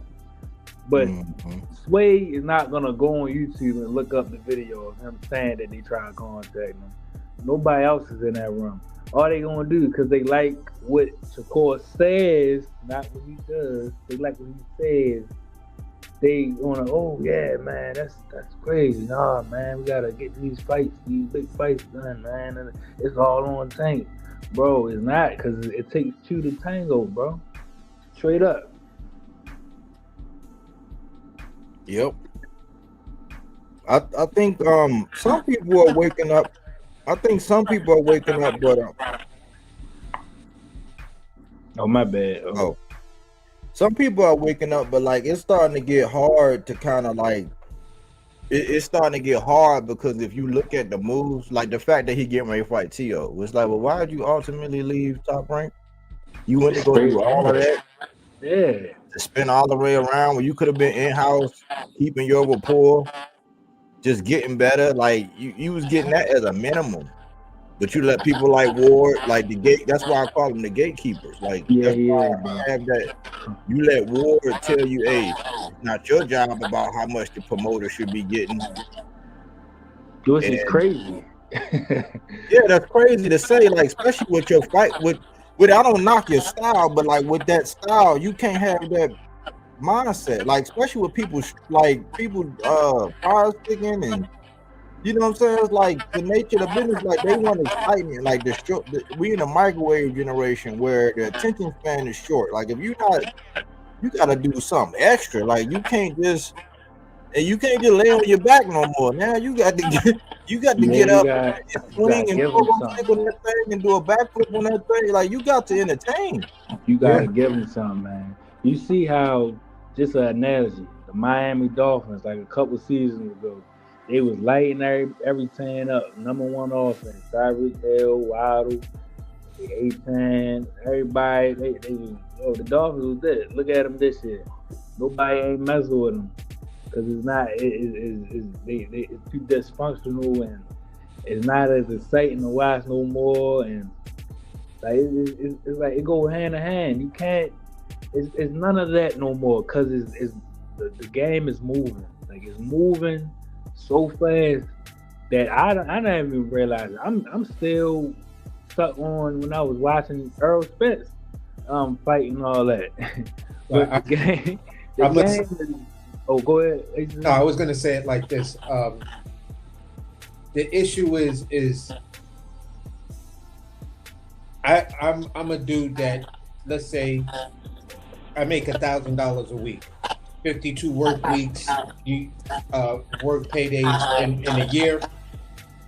I make $52,000. But I hang out with millionaires and billionaires. How long, if I'm very impressionable or I want to give off a perception, how long would it be before I start making people think, or I start even thinking that I'm a millionaire or billionaire, and trying to post and talk to folks like I'm a millionaire, billionaire, and anyone who comes to me and tries to talk to me about anything, I'm gonna try to step down on them or whatever, because I believe I'm a millionaire, billionaire. My fans believe it, but I'm still the same guy who makes $1,000 a week. So that to me is the downside of the close relationship to Shakur with Crawford and Andre Ward. Yeah, because like, look at this. Like you just said, your billionaire friends, they might say, hey, we thinking about investing in this building that's get ready to get built. You can't be like, man, I got my mortgage coming up, and you know, I gotta check my bank account. I gotta check because I can't that, man. I can't deposit from checking every 30 days, so I gotta move it over to the personal. And you know, I just gotta call my bank first. They gonna be like, bank. You like, wow, you serious? The way my bank account set up, right? They ain't gonna want to hear that, man. So it's only a matter of time, bro. It's only a matter of time. Like, he's gonna have to get in there with somebody. And to be honest, I think that's why he chose the T.O. fight. Like he like, oh, let me just try T.O. going up to 140 when you still got unfinished business at 135, even talking crazy to your so-called brother, talking about, oh yeah, Keyshawn can have that belt. He can fight for that belt. I'm gonna move up, and I'm like, bro. But they called Tank soft, bro. Yeah. You can't make this up, man. These dudes out here is crazy because it's all still the same thing. Bro, you had everything in front of you. You were Jack Tripper. You feel what I'm saying? And you had, you know, two female roommates. And you was living there. You were Jack Tripper, homie. Yep. But you did nothing. So for me, at the end of the day, it's always like, you know, you can miss me pretty much on certain, you know, a lot of things with Shakur was, you know, it was just the business side of boxing. No, it was Shakur. Because you're the person who keeps chasing what's on the other side of the fence. And one day, you just got to hop over the fence to actually see for yourself. And now that you did that, you're finding out that the grass ain't always greener. That's why I think he's trying to fight Tio so bad, because on the low, he gonna talk to Bob and see if Bob could bring him back in the stable. Because I don't think he liked the moves that Eddie doing. And he already had to apologize to the church, so I don't think his ego is really feeling all of that. I'm gonna tell you what it is, AC. It's like that housewife. It's like when women sit around and they watch them when women sit around and they watch them they watch like reality TV and they watch like Housewives of Atlanta, and you start comparing what you got in your situation to what you see on TV and what's going on out there, and you don't appreciate what you got. And that's what happens when you get around Bud. And it's cool to hang around Bud as long as you can maintain the perspective of how you fight and what your bank account and what you're willing to do. It's the same thing with Andre Ward. It's the same thing with Tim Bradley. That's why I don't know why Tim Bradley be doing what he be doing, because it's like you staring and you stirring the pot and you getting this dude all revved up, but he don't understand what he already got, and he can't. Like some little niggas can hang around with some old heads, and they'll sit down, they'll shut up, they'll eat the fish without the bone, they'll take the tutelage, and they'll just run with it. Some of them can't handle that shit. You know what I'm saying? And I think that's where Shakur's at, to where he had a great situation. He started seeing what everybody else was doing and wanting to make what everybody else was making, and started believing all of that extra hype. He's an excellent fighter, you know what I'm saying? But like now he also see that with Turkey, it ain't nothing for free. Like, no, that sugar daddy, he gonna want some sugar. You know what I'm saying? Like, you're not just gonna be a sugar baby. You gonna have to bust it open, and you might get Edgar Berlanga out there, because he's gonna match you. It ain't gonna be no easy. It ain't gonna be no cakewalk. He done spending all the bread. He done took you shopping. That was the first one was on the house. I took you shopping that first weekend. That was on me. Now every time now when you come over, I'm busting it. You know what I'm saying? Like, it ain't no I'm not having it. And so that's the risk. So now he like, hold on. So now let me try to grab this bull by the horns and try to like match make for myself, or be proactive in the one that I want. Because if they match me, I don't know what the fuck gonna happen.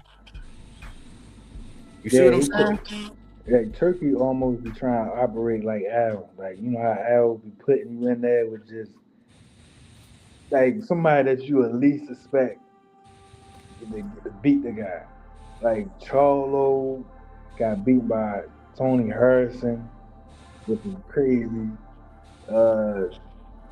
Hurd got beat by what's his name?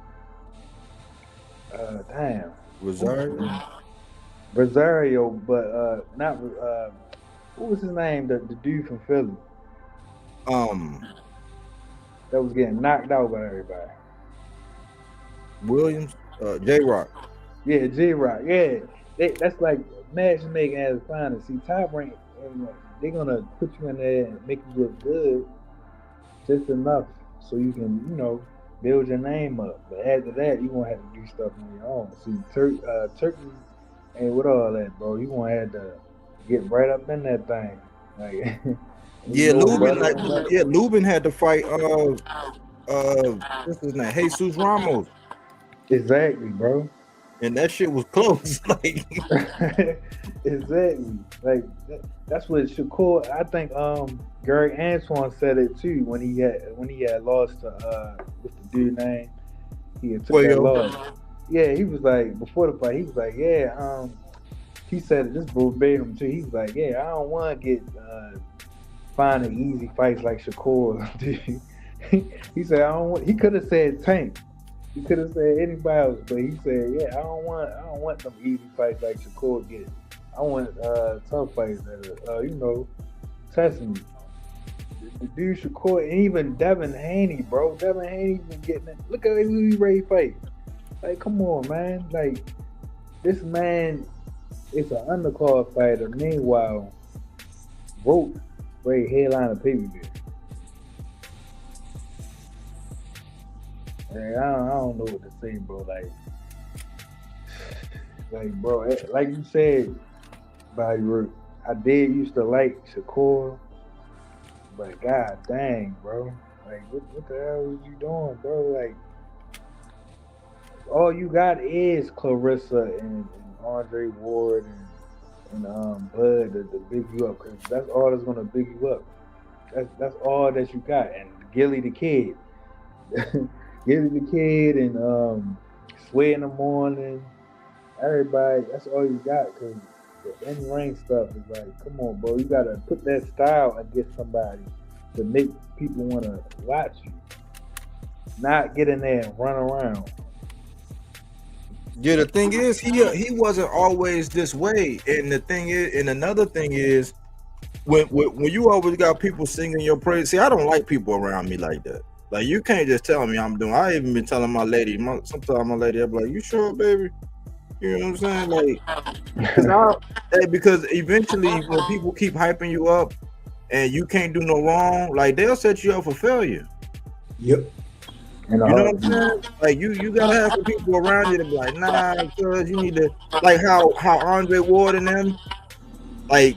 Because I think that's one of them things where they tell him some shit behind closed doors, and then out in public they make it seem a certain way. Because remember when he had that fight and Bud and Ward was trying to say, nah, man, you was supposed to be jabbing, you supposed to work off your jab, you was supposed to do this and this and that. And he was like, but I was, and he kept talking back like he couldn't even take them telling him after that performance like what he could have did to get Buddy out of there. Cause he supposed to be big brother to all these fighters that.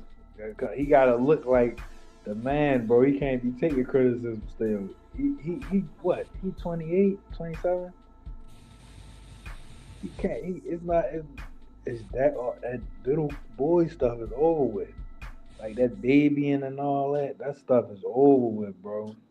Like it's game time now. Like same thing that you were saying and we say about Boots. Like, all right, time to take the trainer wheels off, bro. Cause like it's getting repetitive. Like if you can't take criticism, come on now. They were trying to tell you what you're supposed to do, but you not dumb and they not you. So I don't know why they were telling him that. Three different type of fighters. They got dog in them. No matter what you want to say about Bud, Andre Ward, bro. You can look it up, bro. They got in that. Andre Ward got dropped. Come on now. Bud got dropped multiple times. They not the same caliber of fight. That's why I keep saying all these bots talking about Tank a pussy, he this, he's scared, He even Shakur keeps talking about she said she ain't fighting me, she's scared to get in the ring. Bro, do you know what scared is? Scared is saying that somebody hits too hard. That's why you wasn't engaged in all that. somebody that's scared saying, I'm scared to get hit, or I don't like getting hit. That's what somebody that's scary is saying, bro. Mm-hmm. I don't know where it's like. Shakur, to me, he plays a lot of games, man. He plays a lot of games. He's figuring out the social media code, the social media cheat code. Because once you put it out there, and you have the ops trying to defend it, you've already won the argument. So that's the social media game. It doesn't have to be true. I can just put out there a blatant lie. But once you start defending that blatant lie, you've lost the narrative, and you can, and to the fan base of the other guy, you actually lost the argument. I cooked you. And it's like, how did you cook me when you just told the bold-faced fucking lie? Because you trying to defend, you trying to say otherwise. And I just keep leading the argument by dropping lie after lie after lie, mistruth after mistruth, and then I'm starting to double and triple down. But yeah, you can't tell me why this dude ducked it. Why didn't the fight happen? You supposed to be the A side. You taking less money on this to be the B side, so why couldn't you take less money to make these fights happen? No, and you look at some of the questions that's being asked, and you like, are you seriously asking that question? Is that a narrative? What is that? Oh, you must have seen that crazy shit I seen today. I seen the title. I said, yeah, man, bro. I actually, ass beat, man. I actually tuned in like, for about a solid half an hour just to hear it, and I was just like, okay, this shit doesn't make any fucking sense, man. Yeah, with Tevin Farmer and fucking Tevin Farmer and Devin. I said, what the fuck? I like, if it's 40 million, what the fuck are you talking about? That's that Bob Arum shit that he was saying as far as fans and how dumb they are. I'm like, that's why when you know you're talking, when you can get somebody to sit down and listen to that dumb shit for 6 hours. That just the I seen the thumbnail, I seen the title, and I was like, what do you? I didn't even want to listen to it. I said, you know what? I'm not even going to waste none of my goddamn brain. I've been stopped smoking weed. I'm not going to waste none of my goddamn brain cells trying to, you know what I'm saying? Bro, like, I had to roll up one just to listen to it. This the secret, AC and AJ. This is what it is. Shakur is 28 years old. Tank is 30 years old. Let me say it again. Tank is 30. Shakur is 28. Everybody keeps saying, "Oh man, Tank gotta." And then, okay, so if Tank go and retire right now, if he do go right off in the sunset, he get his bread and go right off in the sunset. The whole boxing world are going to flip on Shakur because they're going to start looking at everything. They're going to start looking at the moves. They're going to start analyzing his resume, and they're going to come to the conclusion that we already came to. What the fuck have he done? And what, like, yeah, as far as divisional and all that, like the accolades, yeah.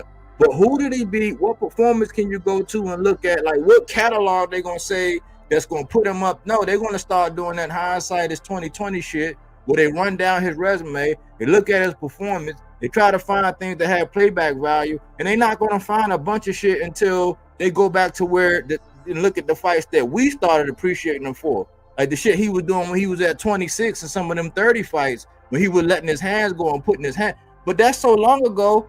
The fans today, they don't have the attention span to actually go back and look that far for those performances. The clock is ticking.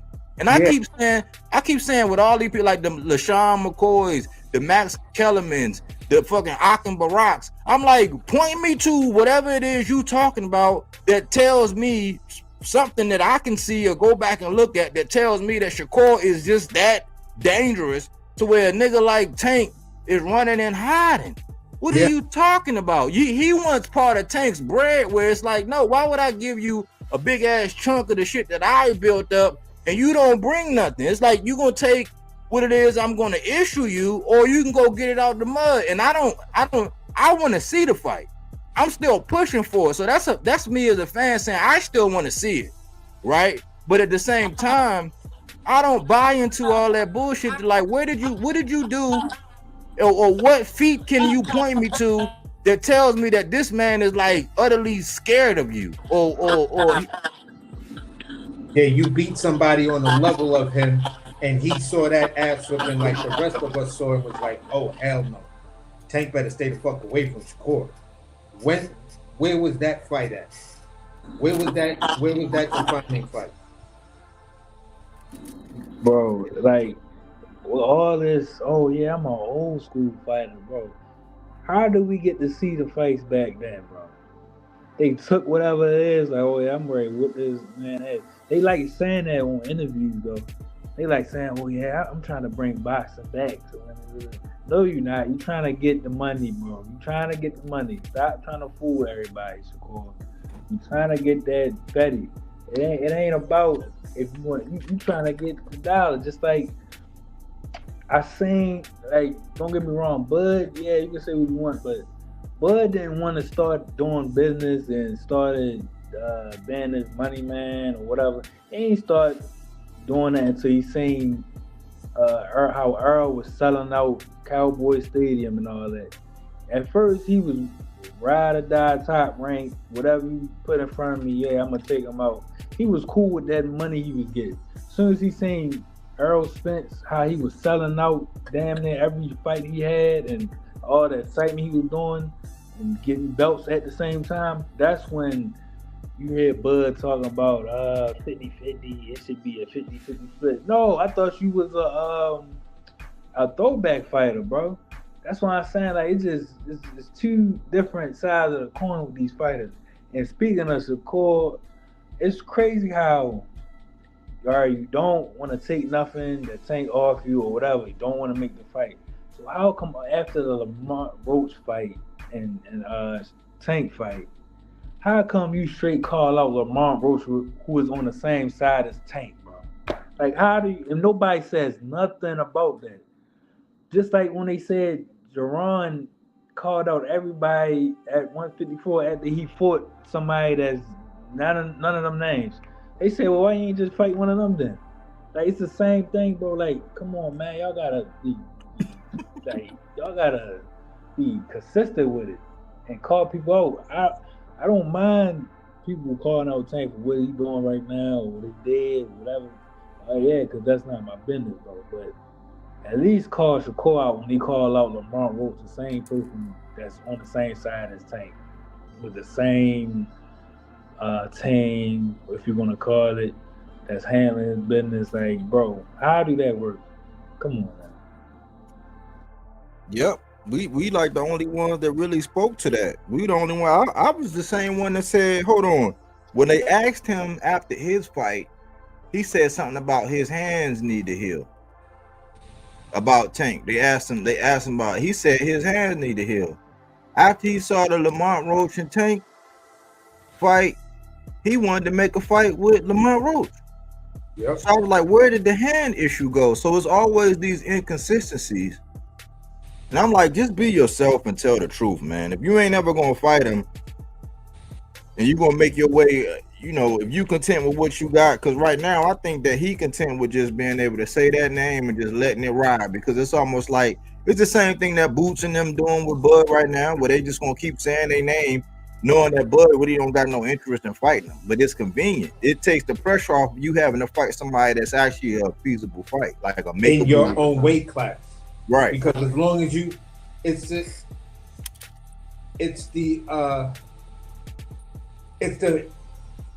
when you look up the definition of procrastination, that is the act of procrastination.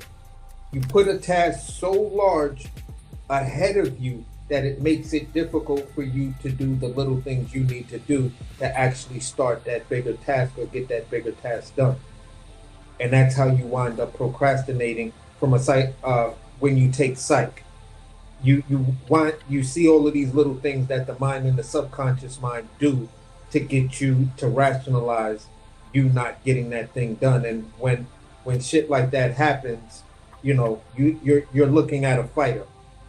He's using the keys of procrastination, a masterclass of procrastination, because I don't have to face those guys as long as I keep talking about the bigger threat at a higher weight. Yep. It's gonna have everybody with a question mark around me and my moves, but I can easily explain away those moves if I'm saying I'm not really sure if this is gonna be my weight. Yeah, the last fight I felt really good, but I'm not really sure if this is gonna be my weight. I may start to think about going up. You didn't say what weight class, but you just said going up. So now it leaves all the dangerous guys that wanted to fight you.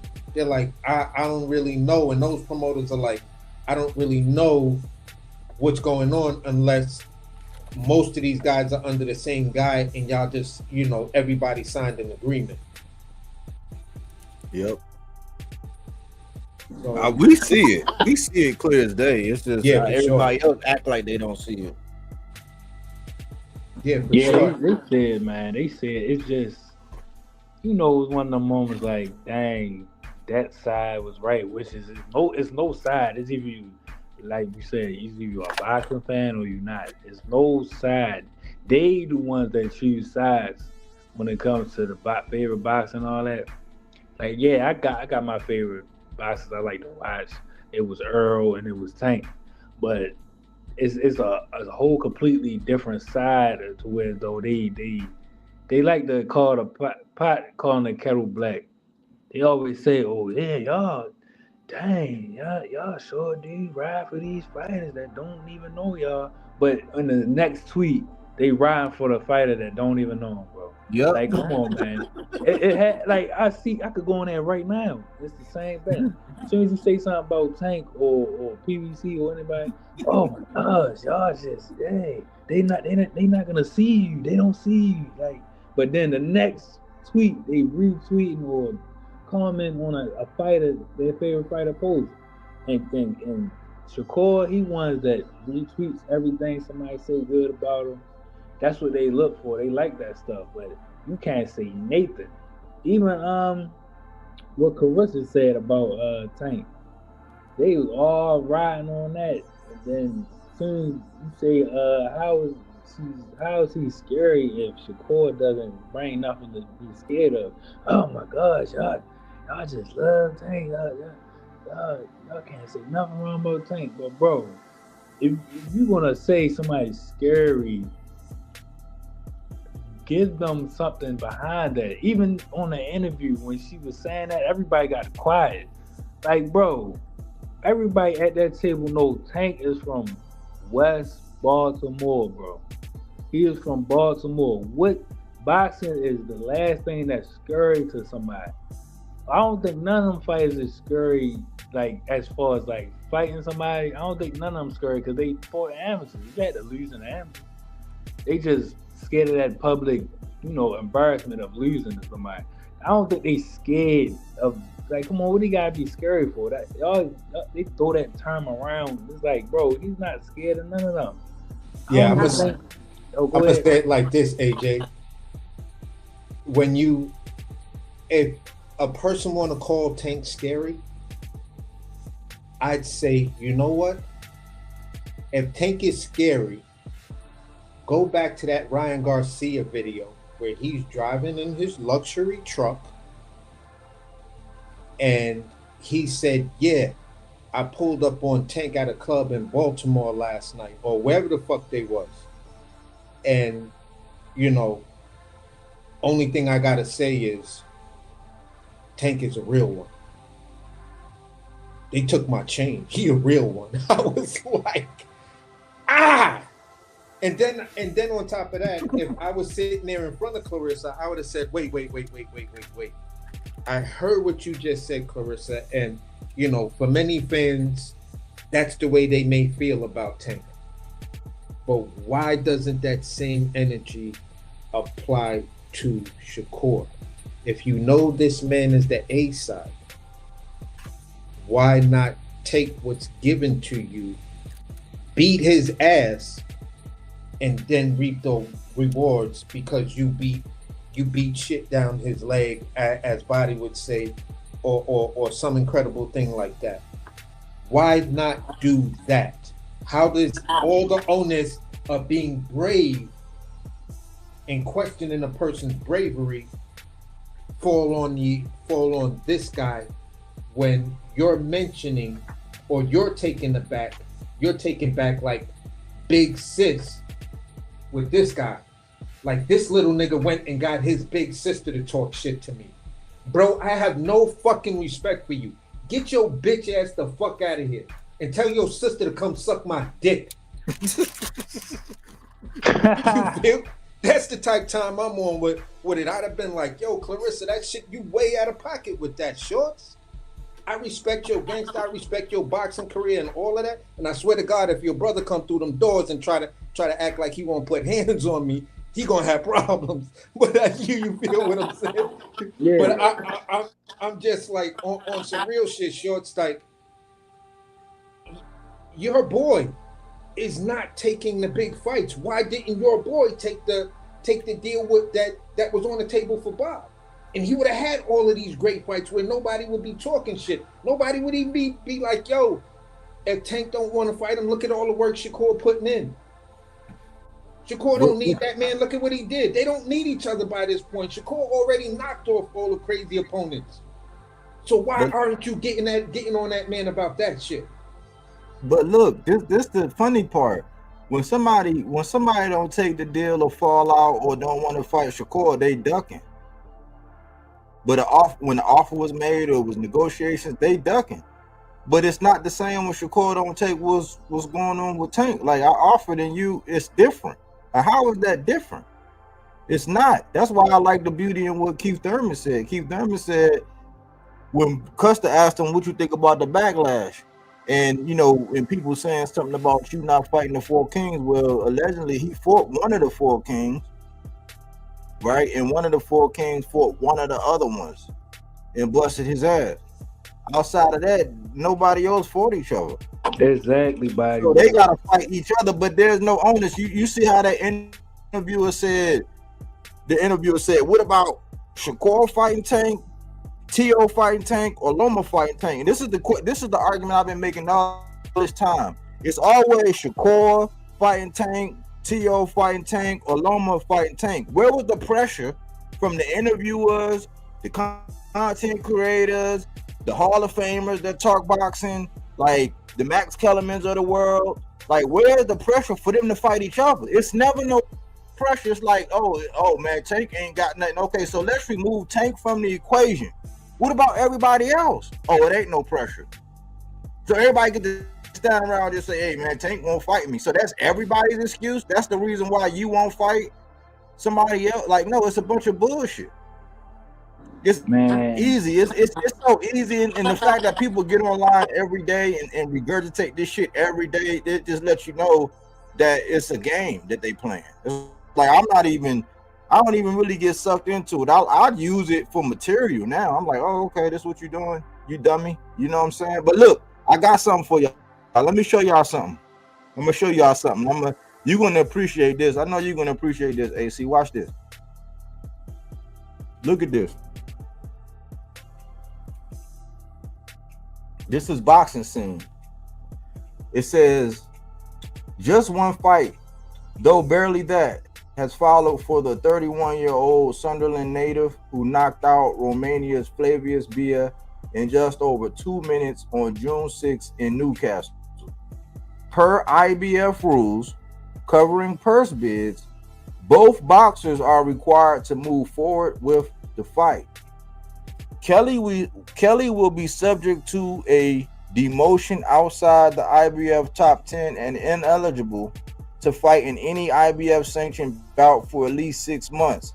Similarly, Mirzazaev would be subject to having his title stripped should he fail to move forward with the ordered fight. I bring that up because once a purse bid is ordered under the IBF, did it kick in yet, AC? Once a purse bid is ordered under the IBF, the guy that actually put in for it, if he don't follow through with it, guess what would happen? So let me make it make sense. In this case, this is Josh Kelly, who got ordered to fight Bakram Murtazaliev at 54. So if we change these names around and we change Josh Kelly with Karan Chukasian and we switched up Bakram Murtazaliev with Gerard Ennis, it would read, per IBF rules covering purse bids, both boxers are required to move forward with the fight. Chukasian will be subject to a demotion outside of IBF top 10 and eligible to fight in any IBF sanctioned bouts for at least 6 months. Similarly, Ennis will be subject to having his title stripped should he fail to move forward with the ordered fight. So to bring it all home, for these fools that want to keep running around talk about, oh, the Normans duck. Once Chukasian put in that paperwork, they both had to move forward. It wasn't shit you could do about it.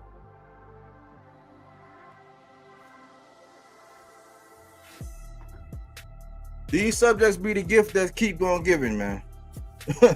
These be the subjects these are the gifts that keep on giving. Why? Because the shit gonna happen over and over again. Hey, reading is fundamental. So what that mean, if to clarify for you, AJ, when they kept trying to say that the Normans and them ducked and they turned down the 1.7 or whatever, this just goes to show that at that point in time, Karen had already put in his paperwork. And this is how strict the IBF is. This is just a different situation, but this is the same situation, a weight class above.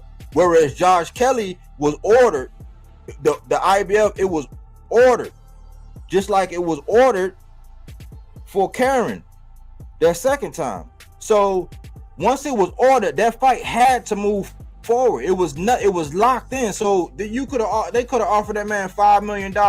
When Eddie didn't pay that extra 20 grand to get that extension, once it got ordered, it was a wrap.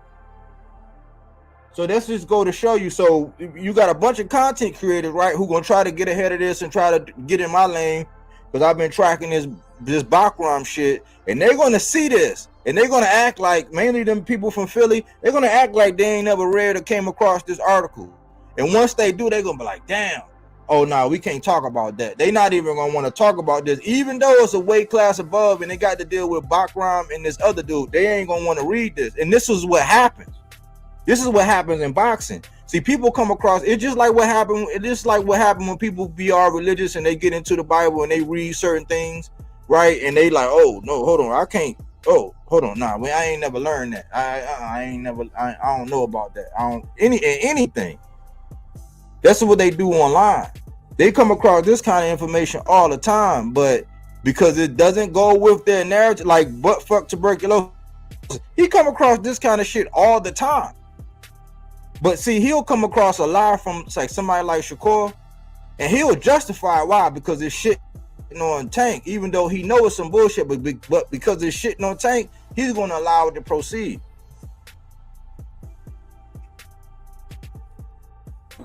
Yeah, bro. Like, see, and that's the thing, bro. I wouldn't have never knew that if you didn't just bring that out.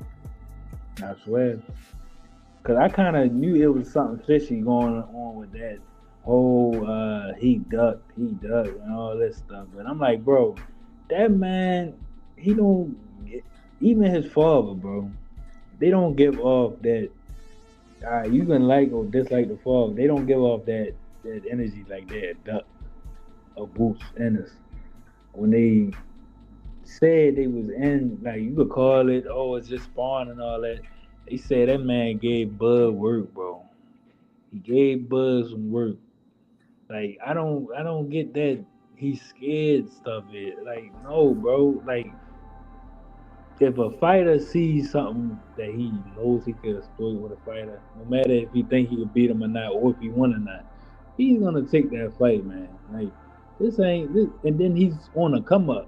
You gotta watch that too. The ones on the come up, like, you gotta watch that, bro. Like, he's gonna get his shine, man. Like, it's always the fighters like him, because ain't nobody really paid attention to him. Like, even though I ain't like the little clout, little chasing thing they try to do at Tank, that was really the father that was trying to do that. Really, he was kind of like humble about it. Like, yeah, we got some good work in. Yeah, he came down to Atlanta. Da, da, da, da. I'm like, yeah, that's pretty much what's going on. But Tank, he no matter if you like him or not, he goes off at that mouth too. He was getting it into over the phone. But I could already tell, man, like they not somebody that's gonna turn down the fight, like at all. Especially with Boots.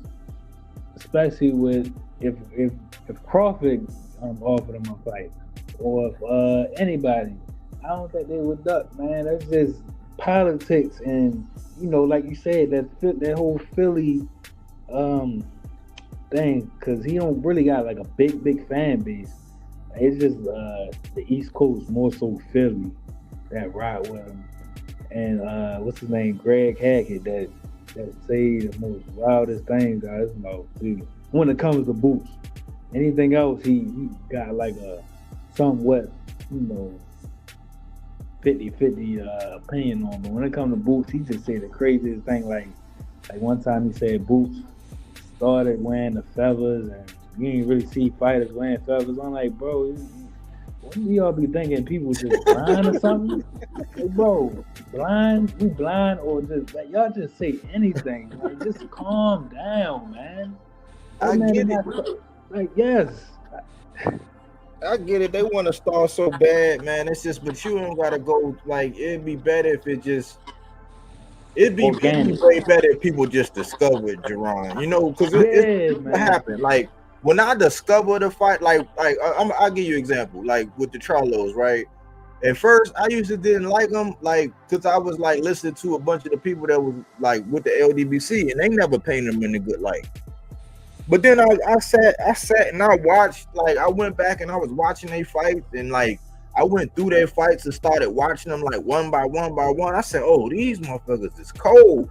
And then I seen Jamel, and then I was like, oh shit. So I started going through all of their fights, and I'm like, oh man, like why are they? I'm like, okay. So then I started seeing their personality. I'm like, oh, okay. So they intimidated by their personality. But I know people that kind of got that personality. I know some people that's like that. So it's just like that's just certain people personality. They're not gonna tolerate no bullshit. Like they're gonna check you like they got like totally masculine, like alpha type energy. Like they not, and so they was getting a bad rap.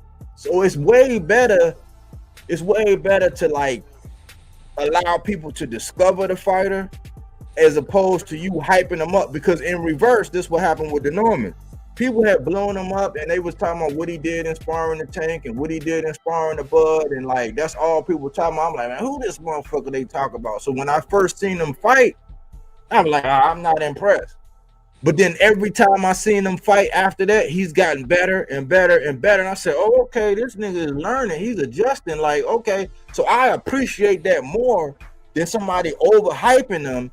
Because when people get overhyped at anything, whenever you brag too much on anything, people are gonna try to test it. They're gonna see, okay, well they said that this restaurant was like that. It's like I didn't like the eggs. Man, I had better potatoes than that. It's like it's by nature you're gonna try to see if it lives up to whatever it's been broadcasted as. It's better to under promise and over deliver. Like don't have like when you go in like they said this movie. I'll tell somebody, well this movie a decent 7, even if it's a 10. I'll tell them this movie is a solid 7. Okay, well if you get some spare time, just watch it. That way you don't go in there thinking it's better than any movie you ever fucking seen, you know. And that's what they do with these boxers. That's what they do with Boots. They over embellish way too much. Especially since we haven't seen him against anybody that's bigger than him, stronger than him, faster, more athletic, higher IQ, better tutelage, more active. Like, we don't know what he is. Yeah, I could have swore he was at that stage when them type of fights started to happen.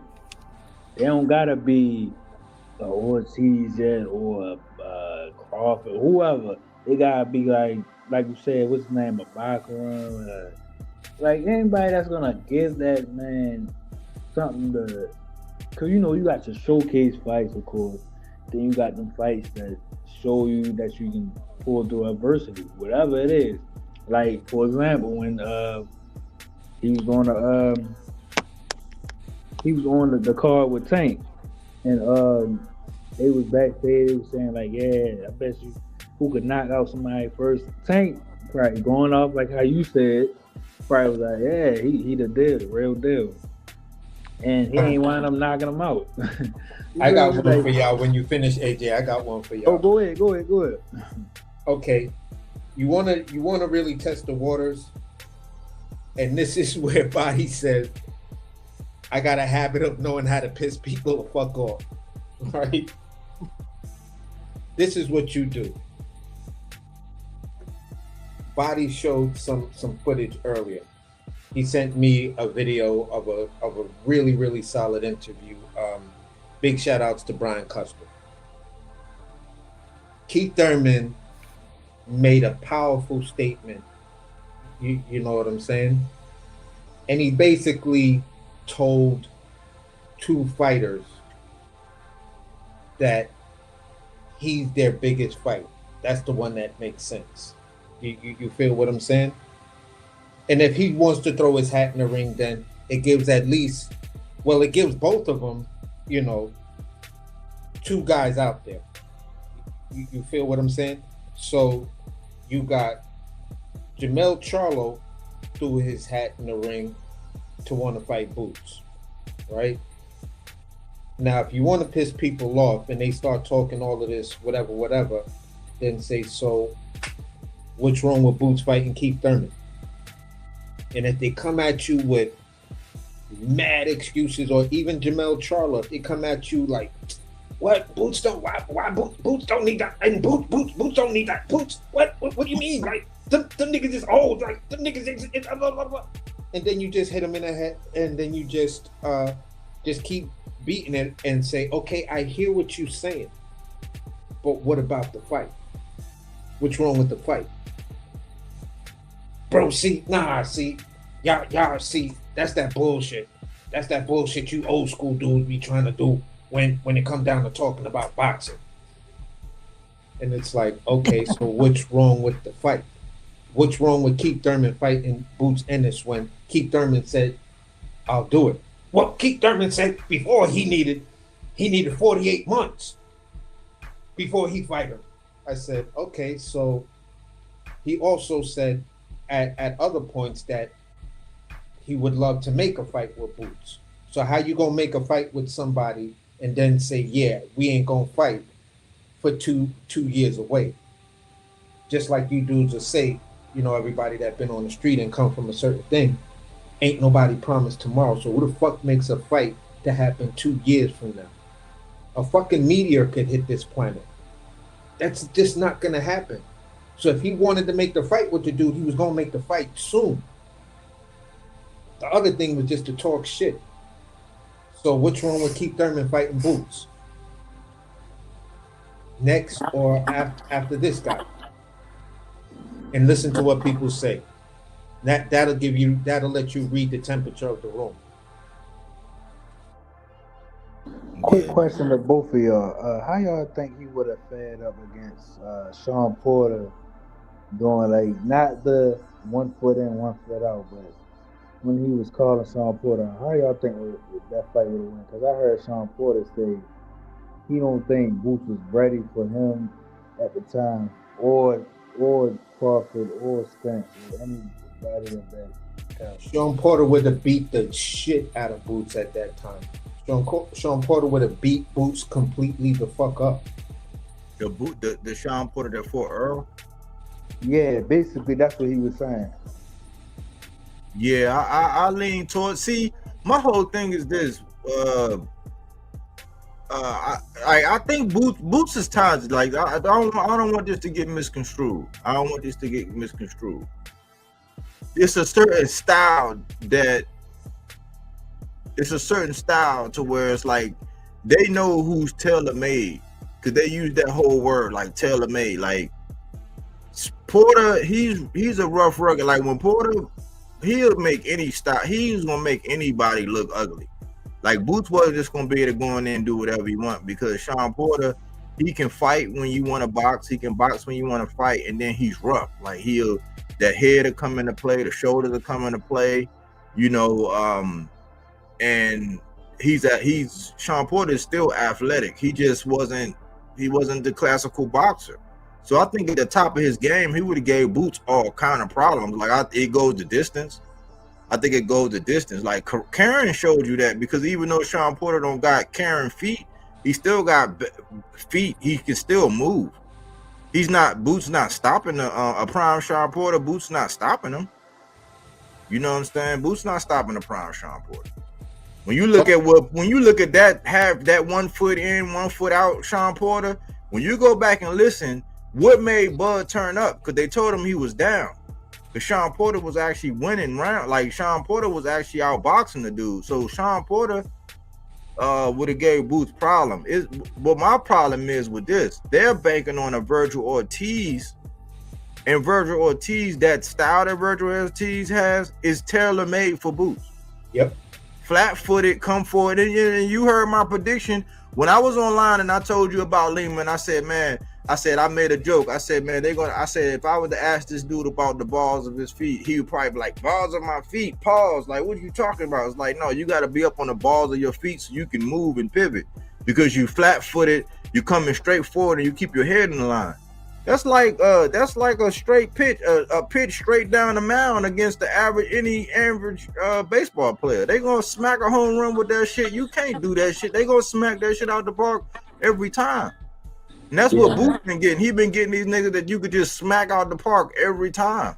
Yeah. That's the problem. Like, so I'm like, if you Roy Jones, why we gotta get something that's so tailor-made? Tailor-made mean you gonna wear that ass out. Like, no, I want you. You know what I'm saying? I want you to have to make some adjustments. Oh no, I didn't know these jeans was gonna be like this. I gotta go back in the closet and I gotta figure out something to make this shit work. Like I don't want tailor-made no more for Boots. Yeah, my assessment is the fight is a bit different. I kind of see certain areas of where Sean Porter does the Sean Porter way. I think it just breaks Boots down to where Bosey's going to be screaming at him and he's got to go back in there and face that guy, because like Body pointed out earlier, he can box when it's time to fight, and he can fight when it's time to box. Also, the dude is great at dirty boxing. If there was a definition of what dirty boxing looks like, it would have, if it had a top 10, one of those guys would be Sean Porter. He knows how to hit you with a low blow to whereas he may be reading where the ref is at, step in front, boom, hit you with that shot and step back over. And then hit you with something else, and then you complaining and the ref is like, fight. Like, I didn't see nothing, fight. You feel what I'm saying? Sean Porter is excellent at shit like that. And the dude does know how to box. He may not be the conventional style, but the body type lends to the style that works best for you. And Sean Porter's body type of being a compact dude, not having the longest reach, not having the greatest height, I have to have really good feet, strong thighs, a really strong lower back, which then, those type of things, I think would give Boots problems. I think the dirty boxing aspect of it fucks Boots head up, because he's gonna go back to the corner like, this dude is doing all of this stuff to me, and Bosey gonna be pissed. Like, he's in there, hit my son in the nuts. When you gonna call that shit, ref? And the ref is like, I didn't see it. Do your goddamn job. You feel what I'm saying? And then it's just gonna be a breakdown, because when you look at overall who Sean Porter been in the ring with and who he lost to, can't nobody say those are all horrible losses. Those are what we call in boxing good losses. You feel what I'm saying? When you I think I was here or I was on another channel and I brought up a stat and I said that fight with Errol Spence was so fucking good, so fucking entertaining, so fucking competitive. Everybody was on the edge of their seat that last round. And everybody was probably in their head predicting what it was. People, you had a bunch of people saying, Errol won that fight. He got the knockdown. You got other people saying, Porter won that fight because he outworked him. Then you got people saying, that shit was a draw. You feel what I'm saying? When you look at the CompuBox stats, it was a one punch fucking difference. And the amount of punches these dudes thrown through 12 rounds. A one fucking punch difference. That's how close that fight was. That's why you can't get mad at anybody or be like, nah, you tripping on how they saw that fight. That's one of those fights that will forever be debated in the boxing sphere. And Errol gave that shit to us. Sean Porter gave that shit to us. So I don't think Boots has lived or risen to that level to be able to deal with that type of mega fight or what to do in that type of mega fight. I don't even think within the scope of Bozy and his two brothers, I don't think any of them have that thing, because I think if they had it, we would have seen a lot better competition with Boots. It's a matter of confidence. You got all the talent in the world, bro. And can't nobody say Boots is trash, Boots is shitty. The one thing we can say is you're making us feel like you are not the guy we thought you was. We still see the talent, but your moves is saying we don't think the guy we thought you was. And for that, that's where, for me, you got to break out of that bubble. And that bubble you created for yourself, that tells me that you can compete if there was a fantasy fight with you and Sean Porter. If I could take both of you guys' stats, put it in that machine of that TV show that used to come on, Fight Breakdown or whatever the fuck that was, where they had the pirate versus the ninja and all of this other type of stuff, who would win those fights? So if I was to do that and I had Sean Porter's resume and record, and I had your resume and record, and it's a snapshot of where you at right now, I can almost bet out of 100 battles, Sean Porter beats you. Yeah, the piggyback with BC and Bodywork is saying, that's why the reason I think he kind of took that route, that Eddie Hearn route, is going on a European bashing tour. Like, I don't think at that point he wanted any tough fights. Like, it's clear to see, because for someone to say they want to be the best, they want to clear out of the division, this, that, and third, you make them type of moves. Eddie Hearn is not what's the clearing out the division unless you are on max run, and even that's tough, because Monsieur Andre had how many fighters on his side, and he still ain't make no fight room. Like, it's all about that European, exploitation. He want to match the American fighters with the European fighters. That's why Ray Savage, I don't even want to call him Savage though, because he's not Savage, but Raymond Ford, he lost to that one dude eventually. After that, that's all he was fighting. He kept fighting. He even had a draw with one of those European journeymen. Like, I'm like, yeah, that's like, even think, oh, I'm gonna go with Eddie Hearn. You already know what Eddie Hearn is about. He's not about making anything, man, unless it's force or whatever the case may be. Like, even with Shakur's not gonna. He even said out of his mouth. He said, "I was informed not to make a fight with Javante Davis." I'm like, bro, why go over there if y'all know what the man's about? I don't know, man. They just, everybody say it ain't about the money and their legacy, but they stretching it out. Eddie said, hey man, no rush, man. You're gonna make tons of money, you're gonna star, but they want everybody to think that they the next whatever. And it's like that era is over, man. It's like maybe some of these young cats, because I be pointing out that these guys are like 2 years behind Tank. I'm like, I don't know why they be trying to act like they so much different than this. It's like, well, y'all, it's a big ass curve because y'all ain't nowhere near where Tank was at 2 years ago. Like right now, and all he gonna do every year until he get out, he's like lapping y'all. Like whenever he's been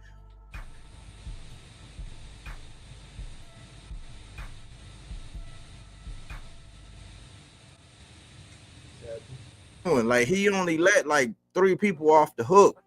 Only 3 people, period, and got off the hook. Y'all been fighting all these people where y'all got all these events. When you look at Shakur, he's bigger. He been said he's You going in and out, Body.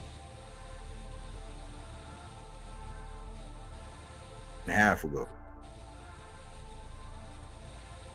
You went out. We didn't hear what you said when you was talking about Shakur having the advantages. He's been having the advantages over everybody.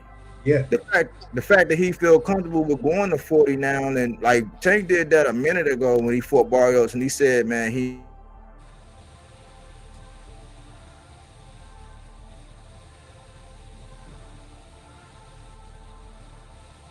when these cats been bigger than him, you know.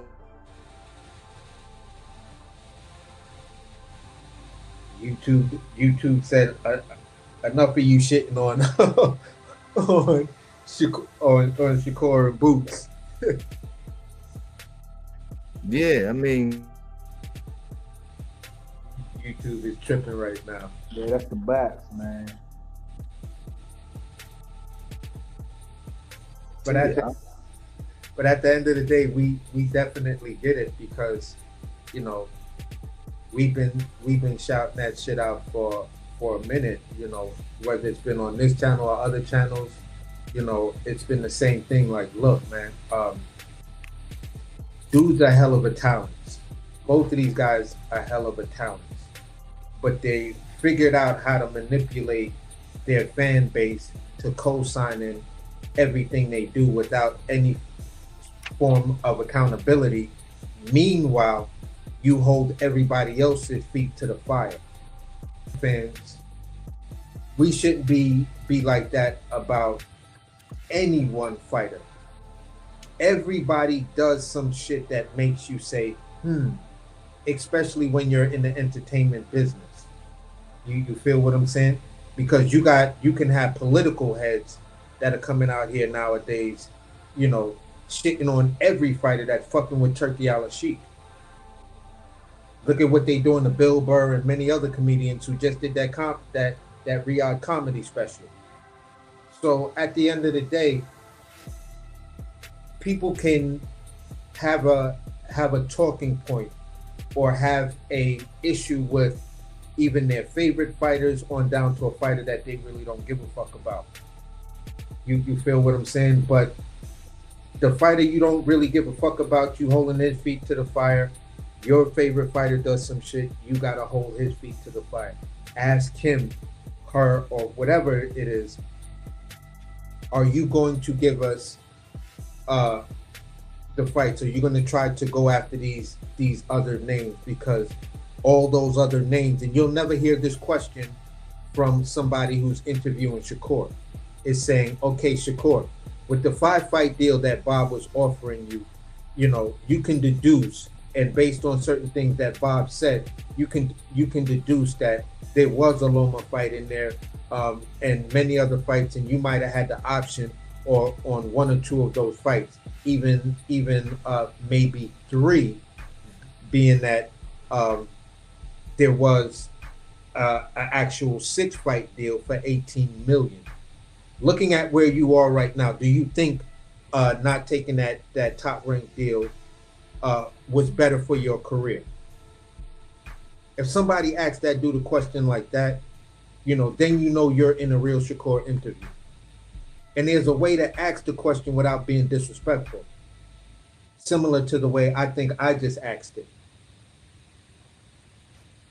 Yeah, they scared he's gonna cry and not give him an interview again, or whatever silly case. Just like with Bodywork played that video earlier, the dude asked, "Yeah, have you tried to reach out to the PVC? I know that's difficult.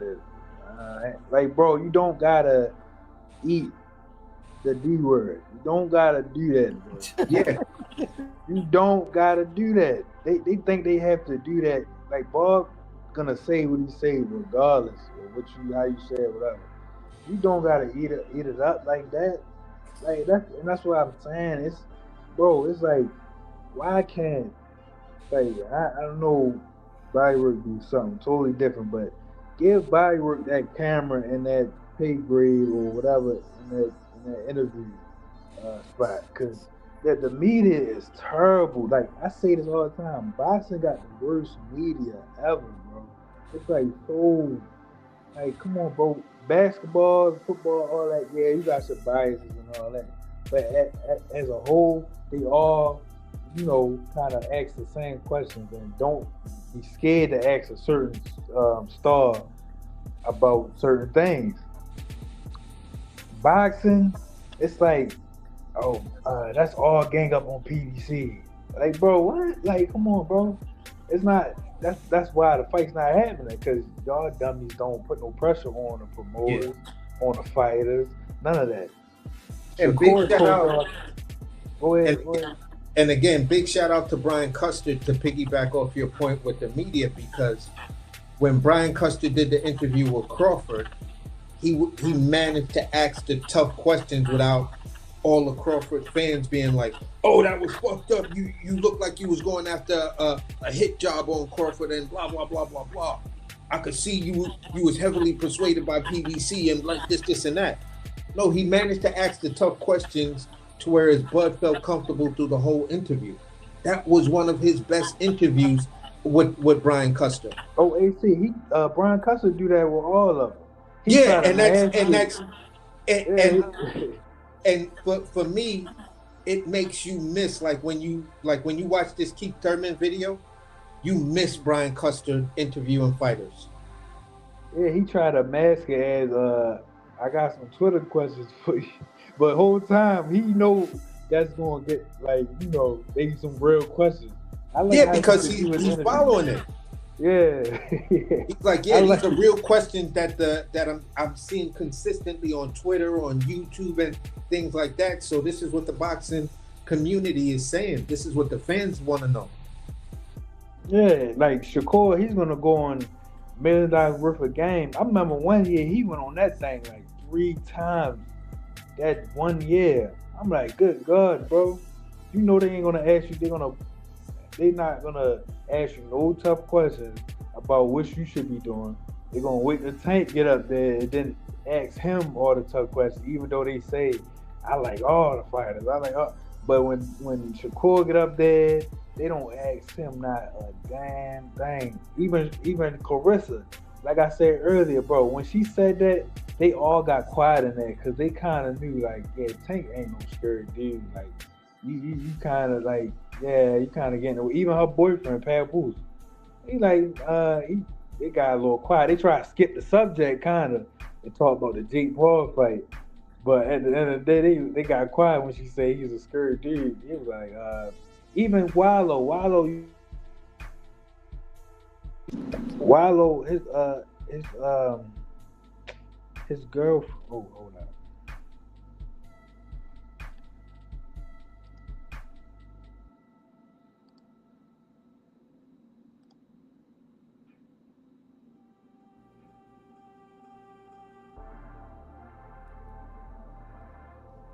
You cut out, but man, I think hopefully, man, I don't know, it's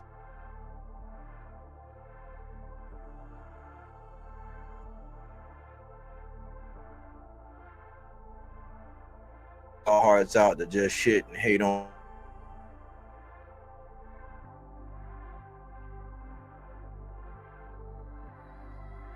drink.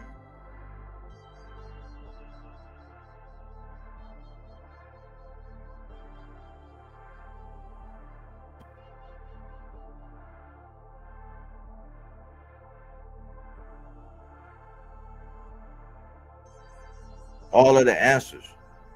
They're not really giving you enough information for you to make an educated decision. I feel you, Aaron Jones, man.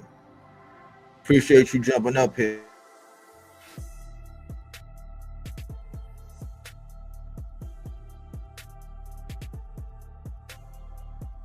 we really just put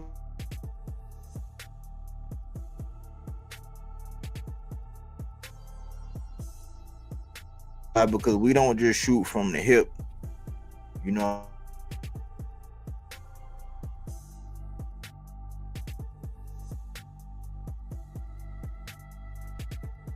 Yo,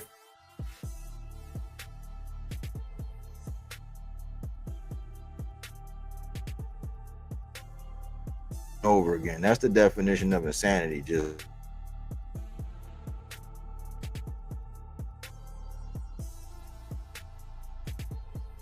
actual nothing.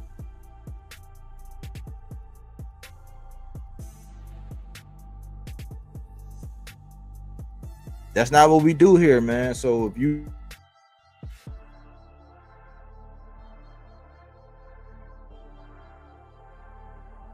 maybe you need to go back and hit the playbacks.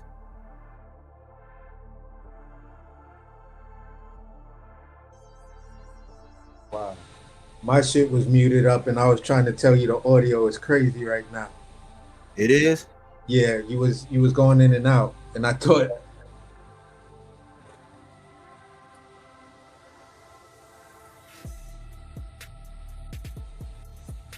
hopefully doing the critical parts the volume was working, man. But yeah, enough, through all the critical parts. Yeah, the volume was working through the meat and potatoes of the cook. The volume was crispy. All right, but we'll do this was an AC inspired joint. We did it, man. That's something. Yeah, for sure. Left solid stakes in the ground, man.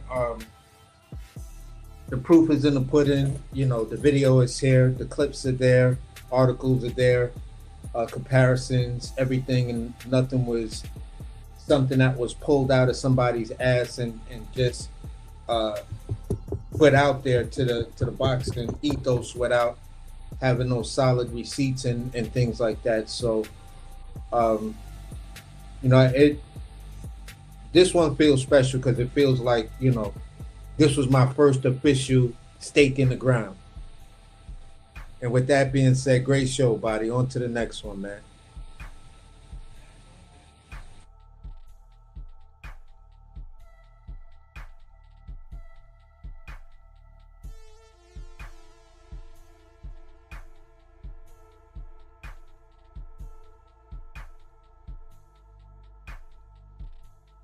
You know, that's the motto. And I think I said enough.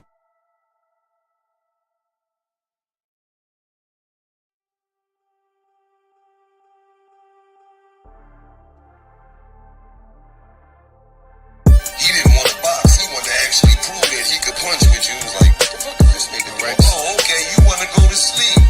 You tired. Welcome to